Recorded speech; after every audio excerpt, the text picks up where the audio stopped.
ಎಲ್ಲರಿಗೆ ನಮಸ್ಕಾರ. ರಾಮಾಯಣದ ಯುದ್ಧಕಾಂಡದ 21ನೇ ಸರ್ಗದಲ್ಲಿ ಶ್ರೀರಾಮ ಸಮುದ್ರ ತರಣಕ್ಕೆ ಆ ಒಂದು ವ್ರತ ಮಾಡ್ತಾ ಇದ್ದಾನೆ. ಪ್ರಾಯೋಪವೇಶ ಸದೃಶವಾದಂಥ ವ್ರತ ಸಾಗರ ಪ್ರೀತ್ಯರ್ಥವಾಗಿ 3 ದಿನವಾದರೂ ಅವನು ಕರುಣಿಸಲಿಲ್ಲ. ಅದಕ್ಕೆ ಅವನಿಗೆ ಕೋಪ ಬರುತ್ತೆ.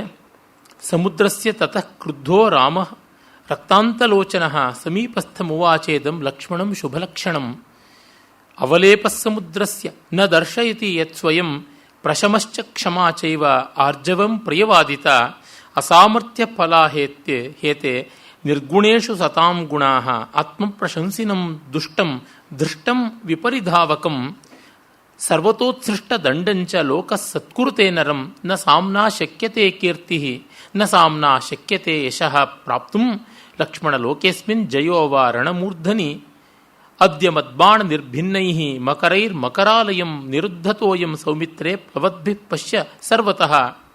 ಹೀಗೆ ಹೇಳಿ ಅಸಮರ್ಥಂ ವಿಜಾನಾತಿ ಧಿಕ್ ಕ್ಷಮಾಂ ಈದೃಶೇ ಜನೆ ನ ದರ್ಶಯತಿ ಸಾಮ್ನಾಮೆ ಸಾಗರೋ ರೂಪಮಾತ್ಮನಃ ಚಾಪಮಾನಯ ಸೌಮಿತ್ರೇ ಶೋಷಯಿಸ್ಯ ಚರಾನ್ ಶಾಶೀ ವಿಷೋಪಮಾನ್ ಸಾಗರಂ ಶೋಷಯಿಷ್ಯಾಮಿ ಪದ್ಭ್ಯಾಂ ಯಾತು ಪ್ಲವಂಗಮಾಹ ಅಂತ ಅವನಿಗೆ ಕೋಪ ಬಂದು ನಿರ್ಮರ್ಯಾದಂಕರಿಷ್ಯಾಮಿ ಸಾಯಕೈರ್ ವರುಣಾಲಯಂ ಅಂತೆಲ್ಲ ವೀರ ಪ್ರತಿಜ್ಞೆಯನ್ನು ಮಾಡ್ತಾನೆ.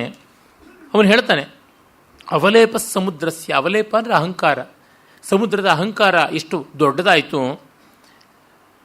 ನನ್ನನ್ನು ಅನುಗ್ರಹಿಸ್ತಾ ಇಲ್ಲ, ತಾನು ಮೈದೋರ್ತಾ ಇಲ್ಲ. ಪ್ರಶಮಶ್ಚ ಕ್ಷಮಾಚೈವ ಆರ್ಜವಂ ಪ್ರಿಯವಾದಿತ.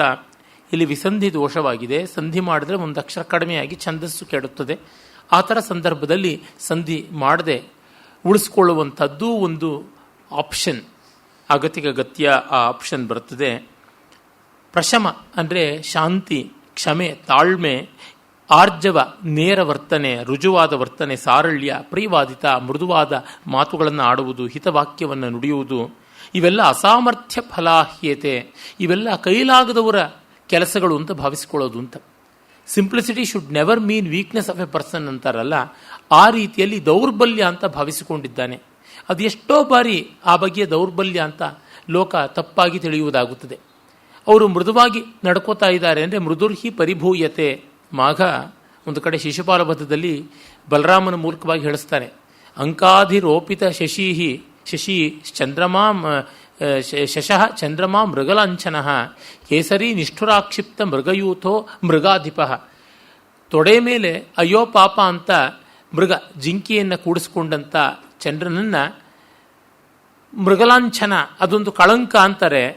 ಆದರೆ ಆ ಮೃಗಗಳನ್ನು ಸಂಹಾರ ಮಾಡಿದ ಸಿಂಹಕ್ಕೆ ಮೃಗಾಧಿಪ, ಮೃಗೇಶ್ವರ, ಮೃಗರಾಜ ಅಂತೆಲ್ಲ ಗೌರವ ಕೊಡ್ತಾರೆ. ಅದರಿಂದ ಕತ್ತರಿಸಬೇಕು ಅಂತ.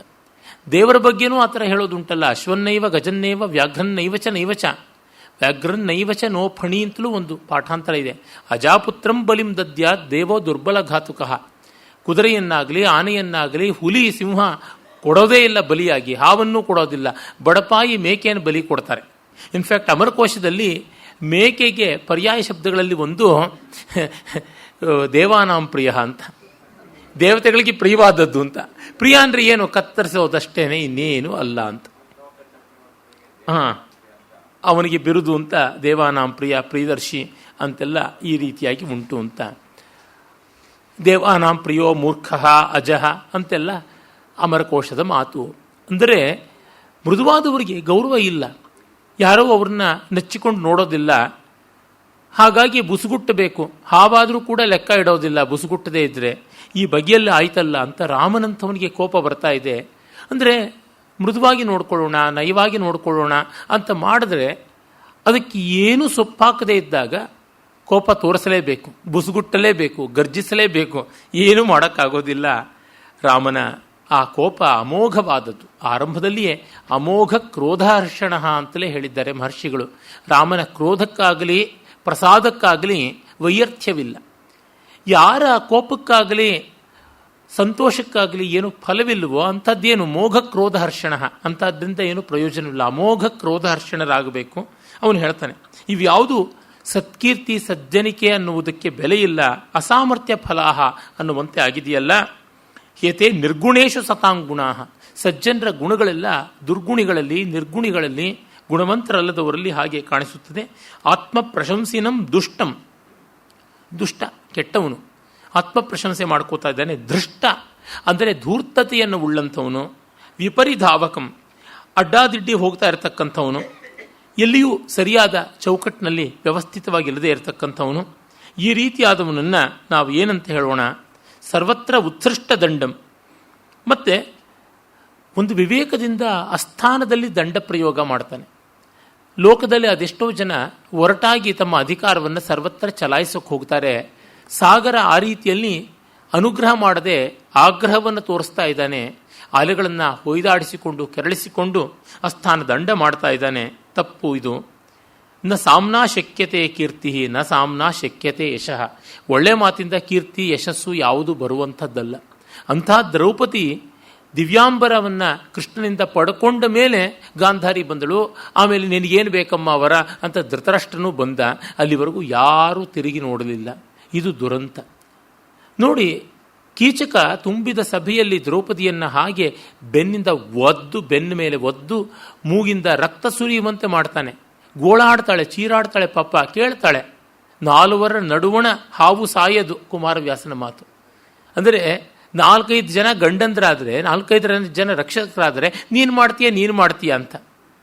ಹಾಗಾಗಿ ಸಾರ್ವಜನಿಕವಾದ ಸ್ವತ್ತಿಗೆ ಯಾರೂ ಬೆಲೆ ಕೊಡೋದಿಲ್ಲ. ಇನ್ನೊಬ್ಬರದು ಮತ್ತೊಬ್ಬರದು ಅಂತಲೇ ಭಾವಿಸಿಕೊಂಡು ಹೋಗ್ತಾರೆ. ಈ ರೀತಿಯಾಗಿದೆ ಅಂತ. ತನ್ನ ಗಂಡ ಜೂಜುಗಾರ, ತನ್ನ ಗಂಡ ಅಡಿಗೆ ಭಟ್ಟ, ತನ್ನ ಗಂಡ ನಟ ಅಂತಲೇ ಅವಳು ಬೈಕೊಂಡು ತಿರುಗ್ತಾಳೆ. ಆಮೇಲೆ ಒಮ್ಮೆ ಕೀಚಕನನ್ನು ಕೊಂದದ್ದಾಯಿತು, ಉಪಕೀಚಕರನ್ನು ಸಂಹಾರ ಮಾಡಿದ್ದಾಯ್ತಾದ ಮೇಲೆ ವಿರಾಟನೇ ಆಪಾದ ಮಸ್ತಕ ನಡುಗೋಗಿ, ಅಮ್ಮ ತಾಯಿಯೇ ದಯಮಾಡಿ ನಮ್ಮ ಊರಿಂದ ಬಿಟ್ಟೋಗಮ್ಮ, ನಮಗೆ ಭಯವಾಗ್ತಾ ಇದೆ. ಇನ್ನು ಯಾವ ಗಂಡಸು ನಿನ್ನನ್ನು ಯಾವ ರೀತಿಯಲ್ಲಿ ಹೆಂಗೆ ತಿರುಗಿ ನೋಡಿದ್ರೆ ಏನಾಗುತ್ತೋ ಅಪಾಯ ಅಂತ. ಊರಿನ ಗಂಡಸರೆಲ್ಲ ತಲೆ ತಪ್ಪಿಸಿಕೊಂಡು ತಿರುಗ್ತಾ ಇದ್ರು ಅಂತ ಬರ್ತದೆ. ಉಪಕೀಚಕರನ್ನ 101 ಜನರನ್ನು ಸಂಹಾರ ಮಾಡಿಬಿಟ್ಟು ಅವಳು ಸ್ನಾನ ಮಾಡಿ ಒದ್ದೆ ತಲೆ ಕೂದಲನ್ನು ಬೆರೆ ಹೊಯ್ಕೊಂಡು ಬರ್ತಾ ಇರ್ತಾಳೆ. ಗಂಧರ್ವಾಯ ನಮಸ್ತುಭ್ಯಂ ಅಂತ ಅಡುಗೆ ಮನೆ ಬಾಗಿಲಲ್ಲಿ ಭೀಮ ಇದ್ದವನನ್ನು ನೋಡಿ ನಮಸ್ಕಾರ ಮಾಡ್ಕೊಂಡು ಬೇರೆ ವಿನೋದವಾಗಿ ಬರ್ತಾಳೆ. ಆಗ ಊರ ಗಂಡಸರಿಗೆಲ್ಲ ಭಯ ಆಗೋಗುತ್ತೆ. ಯಾಕೆಂದರೆ ಅಕಸ್ಮಾತ್ತಾಗಿ ನಾವು ನೋಡಿಬಿಟ್ಟು ಆ ನೋಡಿದ್ದು ಯಾವುದೋ ಒಂದು ದೃಷ್ಟಿಯಿಂದ ನೋಡಿದ್ವಿ, ಓಹೋ ಇವಳಲ್ವಾ ಕೀಚಕನನ್ನು ಕೊಂದಿದ್ದು ಅಂತ ನೋಡಿದ್ರೆ ಸಾಕು, ಇವರು ನನ್ನ ಮೇಲೆ ಕೆಟ್ಟ ಕಣ್ಣಿಂದ ನೋಡದಂತ ಗಂಡನ ಕಂಪ್ಲೇಂಟ್ ಕೊಟ್ಟು ಇವರಿಗೆ ಯಮಗಂಡವಾದರೆ ಗತಿ ಏನು ಅಂತ ಅನ್ನುವ ಭಯ. ಆ ರೀತಿಯಲ್ಲಿ ಭಯವನ್ನು ಇಡಬೇಕು. ಭಯವನ್ನು ಹಾಗೆ ಕಲ್ಪಿಸದೇ ಇದ್ದರೆ ಆಗುವಂಥದ್ದಲ್ಲ. ಆ ದೃಷ್ಟಿಯಿಂದ ದಂಡಕ್ಕೂ ಒಂದು ಅವಕಾಶ ಇದೆ. ಇದನ್ನು ಹೇಳ್ತಾ ಇದ್ದೇನೆ. ಸಾಮೋಕ್ತಿಗಳು ಅದು ಎಷ್ಟೋ ಬಾರಿ ಕಿವುಡಿಗೆ ಹೇಳ್ತಾರೆ. ನೆಹರು ಎಂಥ ಅವಿವೇಕಿ ಪಾಪಿ ಚಂಡ ಅಲ್ಲ ಅವನು. ಯಾಕೆ ಅಂದರೆ ನಮ್ಮ ದೇಶಕ್ಕೆ ಪೊಲೀಸರು ಸಾಕು, ಸೈನ್ಯ ಬೇಡ ಅಂತ. ಒಂದು ದೇಶದ ಪ್ರಧಾನಮಂತ್ರಿ, ಅದು ಇಷ್ಟು ದೊಡ್ಡ ದೇಶಕ್ಕೆ ಎಷ್ಟು ಹೋರಾಟ ಮಾಡಿ ಸ್ವಾತಂತ್ರ್ಯ ಪಡ್ಕೊಂಡ ಮೇಲೆ ಆಣಿಮುತ್ತುಗಳನ್ನು ಉದುರಿಸಿದ್ದು ಹೀಗೆ. ಆತನ ಗುರುವು ಸರಿಯಾಗಿರ್ತಕ್ಕಂಥ ಗುಗ್ಗುರು ಗಾಂಧಿ. ಅಹಿಂಸೆ ಅಂತಂದರೆ ನಮ್ಮ ಪಾಲಿಗೆ ಅಹಿಂಸೆಯನ್ನು ಹೇಗೆ ನಿರ್ವರ್ತಿಸೋದು ಅಂತ ಕಾರ್ಯಪ್ಪನವರು ಹೋಗಿ ನೋಡಿದ್ರೆ ಮೌನವ್ರತ ಅಂತ ಚೀಟಿಯಲ್ಲಿ ಬರ್ಕೊಟ್ಟಿದ್ದ ವ್ಯಕ್ತಿ. ಇವತ್ತು ಉತ್ತರ ಕೊಡೋಕ್ಕಾಗೋಲ್ಲ ಅಂತ. ಅದನ್ನೇ ಉತ್ತರವೇ ಕೊಡಬಹುದಾಗಿತ್ತಲ್ಲ. ನಾನು ಕಾರ್ಯಪ್ಪನವರ ಮಗನತ್ರವೇ ಇದನ್ನು ಕೇಳಿ ನಿಶ್ಚಯ ಮಾಡಿಕೊಂಡಿದ್ದೇನೆ. ಈ ಸಂದರ್ಭ ನಡೆದತ್ತು ಹೌದು ಅಂತ ಹೇಳ್ಬಿಟ್ಟು. ಅವರು ಏರ್ ಮಾರ್ಷಲ್ ಆಗಿದ್ದವರು, ಕಾರ್ಯಪ್ಪನವ್ರ ಮಗ. ಕಾರ್ಯಪ್ಪ ಅಂತಲೇ ಅವ್ರದ್ದು ಹೆಸರು. ಈಚೆಗೆ ತೀರ್ಕೊಂಡ್ರು ಅವರು. ಮಹಾಯೋಧ ಕೂಡ ಅವರು. ಹಾಗಾಗಿ ಸಾಮೋಪಾಯಕ್ಕೆ ಎಷ್ಟೋ ಅಷ್ಟು ಅದಕ್ಕೊಂದು ಚೌಕಟ್ಟಿದೆ. ಅದಾದ ಮೇಲೆ ಏನು ಕೆಲಸ ಮಾಡುವುದಿಲ್ಲ. ಇದನ್ನು ಪ್ರಭುತ್ವದಲ್ಲಿದ್ದವರು ಗಮನಿಸಿಕೊಳ್ಳಬೇಕು. ಪ್ರಾಪ್ತುಂ ಲಕ್ಷ್ಮಣ ಲೋಕೇಸ್ಮಿನ್ ಜಯೋವಾ ರಣಮೂರ್ಧನಿ. ರಣರಂಗದ ಮುಂದೆ ಜಯವನ್ನು ಪಡ್ಕೊಳ್ಳೋದಕ್ಕೆ ಒಳ್ಳೆ ಮಾತಿಂದ ಆಗತಕ್ಕಂಥದ್ದಲ್ಲ, ಬಲವೇ. ಡಿ ವಿ ಜಿಯವರು ಪರಶುರಾಮ ನಾಟಕದಲ್ಲಿ ಹೇಳ್ತಾರೆ, ಬಲಕ್ಕೂ ಒಂದು ಸ್ಥಾನ ಇದೆ, ದಂಡಕ್ಕೂ ಒಂದು ಸ್ಥಾನ ಇದೆ. ನಮ್ಮ ಆರ್ಷ ಸಾಹಿತ್ಯದಲ್ಲಿಯೇ ಇದರ ಅರ್ಥಪೂರ್ಣವಾದ ವ್ಯವಹಾರಗಳನ್ನು ಕಾಣ್ತೀವಿ. ಇದು ಇದ್ದದ್ದೇ. ನಿರುದ್ಧತೋಯಂ ಸೌಮಿತ್ರೇ ಪ್ಲವದ್ಭಿ ಪಶ್ಯ ಸರ್ವತಃ. ಈ ನೀರನ್ನೇ ಸ್ತಂಭನ ಮಾಡಿಬಿಡ್ತೀನಿ ಅಂತ ಹೇಳ್ತಾನೆ. ಆಮೇಲೆ ಅಸಮರ್ಥಂ ವಿಜಾನಾತಿ ಧಿಕ್ ಕ್ಷಮಾ ಮೀದೃಶೇ ಜನೆ. ಈ ರೀತಿಯಾದ ಜನರಲ್ಲಿ ಕ್ಷಮೆ ತೋರೋದು, ತಾಳ್ಮೆ ತೋರೋದು, ಸಂಯಮ ತೋರೋದು ಅಂದರೆ ಸುಡಬೇಕಾದದ್ದು. ಅದಕ್ಕೆ ಧಿಕ್ಕಾರವಿರಲಿ ಅಂತ ಹೇಳಿ ಚಾಪಮಾನಯ ಸೌಮಿತ್ರೇ ಶರಾನ್ ಆಶೀ ವಿಷೋಪಮಾನ. ಆಶೀ ವಿಷ ಅಂತಂದರೆ ಹಲ್ಲಲ್ಲಿ ವಿಷ ಇರ್ತಕ್ಕಂಥ ಹಾವು ಅಂತ. ಹಾವಿನಂತೆ ತೀಕ್ಷ್ಣವಾದ ತೀವ್ರವಾದ ಬಾಣಗಳನ್ನು ತೆಗೆದುಕೊಂಡು ಬಾ, ಬಿಲ್ಲನ್ನು ತೆಗೆದುಕೊಂಡು ಬಾ, ಸಮುದ್ರಂ ಸಾಗರಂ ಶೋಷಯಿಷ್ಯಾಮಿ, ಒಣಗಿಸಿಬಿಡ್ತೀನಿ. ಪದ್ಭ್ಯಾಂ ಯಾಂತು ಪ್ಲವಂಗಮಾಹ, ಪ್ಲವಂಗಮಾಹ ಪದ್ಭ್ಯಾಂ ಯಾಂತು ಅಂದರೆ ಬರೀ ಕಾಲ್ನಡಿಗೆನಲ್ಲಿ ಹೋಗ್ಬಿಡ್ಲಿ ಪರವಾಗಿಲ್ಲ, ಅದಕ್ಕೇನು ತೊಂದರೆ ಆಗೋದಿಲ್ಲ ಅಂತ ಮಾಡ್ತಾನೆ. ಆಮೇಲೆ ವೇಲಾಸು ಕೃತಮರ್ಯಾದಂ ಸಹಸ್ರೋರ್ಮಿ ಸಮಾಕುಲಂ ನಿರ್ಮರ್ಯಾದಂ ಕರಿಷ್ಯಾಮಿ. ಇವನು ಒಂದು ದಡವನ್ನು ಒಂದು ಎಲ್ಲೆ ಅಂತ ಮಾಡಿಕೊಂಡಿದ್ದಾನೆ, ಸಾವಿರ ಸಾವಿರ ಅಲೆಗಳಿಂದ ಹೊಯ್ದಾಡಿಕೊಂಡಿದ್ದಾನಲ್ಲ, ಇವನನ್ನು ನಿರ್ಮರ್ಯಾದಂ ಕರಿಷ್ಯಾಮಿ, ಇವನಿಗೆ ದಡವೇ ಇಲ್ಲದೆ ಒಂದು ಎಲ್ಲೆಯೇ ಇಲ್ಲದೆ ಮಾಡ್ತೀನಿ. ಅಂದರೆ ಸಾಗರವೇ ಇಲ್ಲದೆ ಇದ್ಮೇಲೆ ಎಲ್ಲೇ ಇಲ್ಲ ಅಂತ. ನಿನ್ನ ಅನಂತಕಾಲ ಬದುಕಿರೋ ಥರ ಮಾಡ್ತೀನಿ ಅಂದರೆ ಸಾಯಿಸ್ತೀನಿ, ಇನ್ನೂ ಅರ್ಥ ಇದ್ದಂತೆ. ಅಮಂಗಳವಾರವನ್ನು ಮಂಗಳವಾರ ಮಾಡದಂತೆ ಹಾಗೆ ಮಾಡ್ತೀನಿ ಅಂತ ಹೇಳಿ ಉಗ್ರವಾಗ್ತಾನೆ. ಆಗ ಅಘೂರ್ಣಿತ ತರಂಗೌಘ ಸಂಭ್ರಾಂತೋರಗ ರಾಕ್ಷಸ ಉದ್ವರ್ತಿತ ಮಹಾಗ್ರಾಹ ಸಂವೃತ್ತ ಸಲಿಲಾಶಯ. ಹೀಗಾದ ಸಮುದ್ರ ಅನ್ನೋದನ್ನು ಸಮಾಸಗಳಲ್ಲಿ ಹೇಳ್ತಾರೆ. ಆಘೂರ್ಣಿತ ತರಂಗೌಘ, ಆಘೂರ್ಣಿತ ಅಂದರೆ ಎಲ್ಲ ಕಡೆ ಹೊಯ್ದಾಡಿಕೊಂಡು ಹೊರಳಾಡಿಕೊಂಡು ತೊಳಸಾಡಿಕೊಂಡು ಇರುವಂಥ ಅಲೆಗಳಿಂದ ಕೂಡಿದ್ದಾಯಿತು. ಸಂಭ್ರಾಂತೋರಗ ರಾಕ್ಷಸ, ಅಲ್ಲಿ ಒಳಗಡೆ ಇರತಕ್ಕಂಥ ಭಯಂಕರವಾದ ಜಲಜಂತುಗಳೆಲ್ಲ ತುಂಬ ಕ್ಷುಬ್ಧವಾದವು. ಉದ್ವರ್ತಿತ ಮಹಾಗ್ರಾಹ, ಒಳಗಿಂದ ಮೇಲಕ್ಕೆ ತಿಮಿಂಗಲಾದಿಗಳು ಹಾರಿ ಹೌಹಾರಿ ನೆಗೆದು ಬೀಳೋದಕ್ಕೆ ಆರಂಭ ಮಾಡಿದ್ರು, ಅಕ್ಷರಾರ್ಥದಲ್ಲಿ ನೆಗೆದು ಬಿದ್ದುವು. ಆಗ ಸಮುದ್ರ ಮತ್ತೆ ಎದ್ದು ಬರ್ತಾನೆ. ಆಮೇಲೆ ಆ ಸಂದರ್ಭದಲ್ಲಿ ಒಂದು ಮಹಾಪ್ರಳಯವೇ ಆಗುವಂಥ ರೀತಿಯಲ್ಲಿ ಪ್ರಕ್ಷೋಭೆಯ ಉತ್ಪಾತ ಪೂರ್ಣವಾದ ವಾತಾವರಣ ನಿರ್ಮಿತವಾಗುತ್ತದೆ. ಪ್ರಚಕಾಶೆ ತದಾಕಾಶಂ ಉಲ್ಕಾಶತ ವಿದೀಪಿತಂ ಅಂತರಿಕ್ಷಾಶ್ಚ ನಿರ್ಘಾತ ನಿರ್ಜಗ್ಮುರ್ ಅತುಲಸ್ವನಾಹ ಅಂತ. ನಿರ್ಘಾತ ಅಂತ ಅನ್ನೋದನ್ನ ವ್ಯಾಖ್ಯಾನಕಾರರು ವರಾಹಮಿಹಿರನ್ನ ಉಲ್ಲೇಖ ಮಾಡಿ ಹೇಳ್ತಾರೆ ಅಂತ ರಂಗನಾಥ್ ಶರ್ಮರು ತಿಳಿಸ್ತಾರೆ. ಪವನಾಭ್ಯತೋ ಗಗನಾದವನೌ ಯದಾ ಸಮಾಪತತಿ ಭವತಿ ತದಾ ನಿರ್ಘಾತಃ ಸಚ ಪಾಪೋ ದೀರ್ಘ ಖಗ ವಿರುತಃ ಅಂತ ಹೇಳಿ, ಗಾಳಿಗಳ ಜೊತೆಗೆ ಸ್ಥಿರನೆ ತಿರುಗಿಕೊಂಡು ಭೂಮಿಯ ಆಕಾಶಗಳಲ್ಲಿ ಯಾವಾಗ ಹೊಯ್ದಾಡುತ್ತದೆ ಆ ಸಂದರ್ಭದಲ್ಲಿ ಪಕ್ಷಿಗಳು ತೀವ್ರವಾಗಿ ತೀಕ್ಷ್ಣವಾಗಿ ಕರ್ಕಶವಾಗಿ ಕೂಗಾಡಿಕೊಂಡು ಎಲ್ಲ ಕಡೆಗೂ ಸಂಚಾರ ಮಾಡುತ್ತವೆ. ಅದು ನಿರ್ಘಾತ ಅಂತ. ನಮಗೆ ಇತ್ತೀಚಿನ ಒಂದು ಕಾಲದವರೆಗೆ 8-10 ವರ್ಷಗಳ ಹಿಂದಿನವರೆಗೆ ಸುನಾಮಿ ಅನ್ನೋದು ಯಾವುದೋ ಒಂದು ಪ್ರತ್ಯೇಕವಾಗಿ ಓದಿಕೊಂಡವ್ರಿಗೆ ಹೊರತು ಸಾಮಾನ್ಯರಿಗೆ ಗೊತ್ತಾಗಿರಲಿಲ್ಲ. ಯಾವಾಗ ನಮ್ಮ ದೇಶದ ಪೂರ್ವ ಕರಾವಳಿಯಲ್ಲಿ ಸುನಾಮಿ ಅಪ್ಪಳಿಸ್ತೋ ಆವತ್ತಿಂದ ನಮ್ಮ ಭಾಷೆಗಳಲ್ಲಿ ಅದಕ್ಕೆ ಒಂದು ವ್ಯಾಪ್ತಿ ಜನಜನಿತತ್ವ ಕಾಣಿಸ್ತು. ಆಗ ಈ ರೀತಿಯಾಗಿ ಪಕ್ಷಿಗಳ ಕೋಲಾಹಲ ಎಲ್ಲ ತುಂಬ ಇರುತ್ತದೆ ಅಂತ ಅಧ್ಯಯನದಲ್ಲಿ ಹೇಳಿದ್ದಾರೆ. ಒಂದು ಸಮುದ್ರಕ್ಕೆ ಸುನಾಮಿ ಬಂದಂತೆ ಆಯಿತು ಅನ್ನುವುದನ್ನು ಇಲ್ಲಿ ಕಾಣಬಹುದು. ನಿರ್ಘಾತ ಆ ಬಗೆಯಲ್ಲಿ ಆಯಿತು. ಆಮೇಲೆ ಯೋಜನಂ ವ್ಯತಿಚಕ್ರಾಮ ವೇಲಾಂ ಅನ್ಯತ್ರ ಸಂಪ್ಲವಾತ್, ಒಂದು ಯೋಜನ ಹಿಂದಕ್ಕೆ ಸರಿಯಿತು ಅಂತ. ಇದು ಮತ್ತೆ ಸುನಾಮಿಯ ಚಿತ್ರಣವನ್ನು ಕೊಡುವಂಥ ರೀತಿಯಲ್ಲಿ ಸಮುದ್ರ it will have A lot of recession, ಹಿಂದಕ್ಕೆ ಹೊರಟೋಗ್ಬಿಡ್ತದೆ. ಆಮೇಲೆ ತಂತದಾ ಸಮತಿಕ್ರಾಂತಂ ನಾತಿಚಕ್ರಾಮ ರಾಘವ. ಹಾಗಾದರೂ ರಾಮ ಏನು ಹಿಂದಕ್ಕೆ ಮುಂದಕ್ಕೆ ನೋಡಲಿಲ್ಲ. ಸಮುದ್ಧತಂ ಅಮಿತ್ರಘ್ನೋ ರಾಮೋ ನದನದೀಪತಿಂ ತಥೋ ಮಧ್ಯಾತ್ ಸಮುದ್ರಸ್ಯ ಸಾಗರಾತ್ ಸ್ವಯಂಉತ್ಥಿತಃ. ಆಗ ಹಾಗೆ ಹಿಂಜರಿದ ಸಮುದ್ರದ ಮಧ್ಯದಿಂದ ಸಮುದ್ರ ರಾಜ ಮೇಲಕ್ಕೆ ಏಳ್ತಾನೆ. ಎದ್ದು ಕೈ ಜೋಡಿಸಿಕೊಂಡು ಬರ್ತಾನೆ. ಅವನು ವಿಶೇಷವಾದ ಅಲಂಕಾರಗಳನ್ನೆಲ್ಲ ಮಾಡಿಕೊಂಡಿರ್ತಾನೆ. ರಕ್ತಮಾಲ್ಯಾಂಬರಧರ ಪದ್ಮಪತ್ರ ನಿಭೇಕ್ಷಣ ಸರ್ವಪುಷ್ಪಮಯೀಂ ದಿವ್ಯಾಂ ಶಿರಸಾ ಧಾರಯನ್ ಸಜಂ ಅಂತ ಬೇರೆ ಬೇಕೋ ಆ ರೀತಿಯಾದ ಅಲಂಕಾರಗಳನ್ನು ಮಾಡಿಕೊಂಡು ಬಂದವನು ಕೈ ಜೋಡಿಸಿಕೊಂಡು ಬರ್ತಾನೆ. ಅವನ ಕೊರಳಿನಲ್ಲಿ ದಿವ್ಯವಾದ ಒಂದು ಮಣಿ ಕೂಡ ಇತ್ತು. ಏಕಾವಲಿ ಮಧ್ಯಗತಂ ತರಲಂ ಪಾಟಲ ಪ್ರಭಂ, ಅದು ವಿಪುಲೇ ನೋರಸಾ ಬಿಭ್ರತ್ ಕೌಸ್ತುಭಸ್ಯ ಸಹೋದರಂ. ಸಮುದ್ರ ಮಥನಕಾರದಲ್ಲಿ ಹೊಮ್ಮಿದ ಕೌಸ್ತುಭ ಕೆಂಬಣ್ಣದ ರತ್ನ ಅದು ವಿಷ್ಣುವಿನ ಕೊರಳನ್ನು ಅಲಂಕರಿಸಿತು. ಅದಕ್ಕೆ ಜೊತೆಯಾಗಿ ಹುಟ್ಟಿದ ಮತ್ತೊಂದು ಮಣಿಯನ್ನು ಸಮುದ್ರ ಇಟ್ಟುಕೊಂಡಿದ್ದ, ಆ ಮಣಿಮಾಲಿಕೆಯನ್ನು ಹಾಕಿಕೊಂಡಿದ್ದ ಅಂತೆಲ್ಲ ಬರೀತಾರೆ. ಅಬ್ರವೀತ್ ಪ್ರಾಂಜಲಿರ್ವಾಕ್ಯಂ ರಾಘವಂ ಶರಪಾಣಿನಂ, ಶರಪಾಣಿಂ ಅಂತ ಇರಬೇಕಿತ್ತು, ಶರಪಾಣಿನಂ ಅಂತ ಛಂದಸ್ಸಿಗಾಗಿದೆ. ಪಾಣಿಹಿ ಇಕಾರ ಅಂತ, ಪಾಣಿನಂ ಅಂತ ನಕಾರ ಅಂತ ಆಗಿದೆ. ಪೃಥಿವೀ ವಾಯುರಾಕಾಶಂ ಆಪೋ ಜ್ಯೋತಿಶ್ಚ ರಾಘವ ಸ್ವಭಾವೇ ಸೌಮ್ಯ ತಿಷ್ಠಂತಿ ಶಾಶ್ವತಂ ಮಾರ್ಗಮಾಶ್ರಿತಾ ತತ್ಸ್ವಭಾವೋ ಮಮಾಪ್ಯೇಷ ಯದಗಾಧೋಹಂ ಅಪ್ಲವ. ನನ್ನ ಸ್ವಭಾವವೇ ಇದು. ಭೂಮಿ, ಆಕಾಶ, ವಾಯು, ಅಗ್ನಿ ಇತ್ಯಾದಿಗಳು ಯಾವುದುಂಟು ಪಂಚಭೂತಾತ್ಮಕವಾದ ಈ ಜಗತ್ತಿನಲ್ಲಿ ಇವೆಲ್ಲ ಕೂಡ ತಮ್ಮ ತಮ್ಮ ಗತಿಯಲ್ಲಿ ತಾವಿರುತ್ತವೆ, ತಮ್ಮ ತಮ್ಮ ಎಲ್ಲೆಯಲ್ಲಿರುತ್ತವೆ. ಅವು ಬೇರೆ ರೀತಿ ಮಾಡೋಕ್ಕಾಗೋಲ್ಲ. ಭೂಮಿಯೇ ನೀನು ಸೀಳು ದಾರಿ ಕೊಡು ಅಂತಂದರೆ ಆಗೋಲ್ಲ. ಬೆಂಕಿಯೇ ನೀನು ಉನ್ಮುಖವಾಗಿ ಉರಿಯಬೇಡ, ಅಧೋಮುಖವಾಗಿ ಉರಿ ಅಂತಂದರೆ ಆಗೋಲ್ಲ. ಆ ರೀತಿಯಾಗಿ ಸ್ವಭಾವ ನಮ್ಮದು.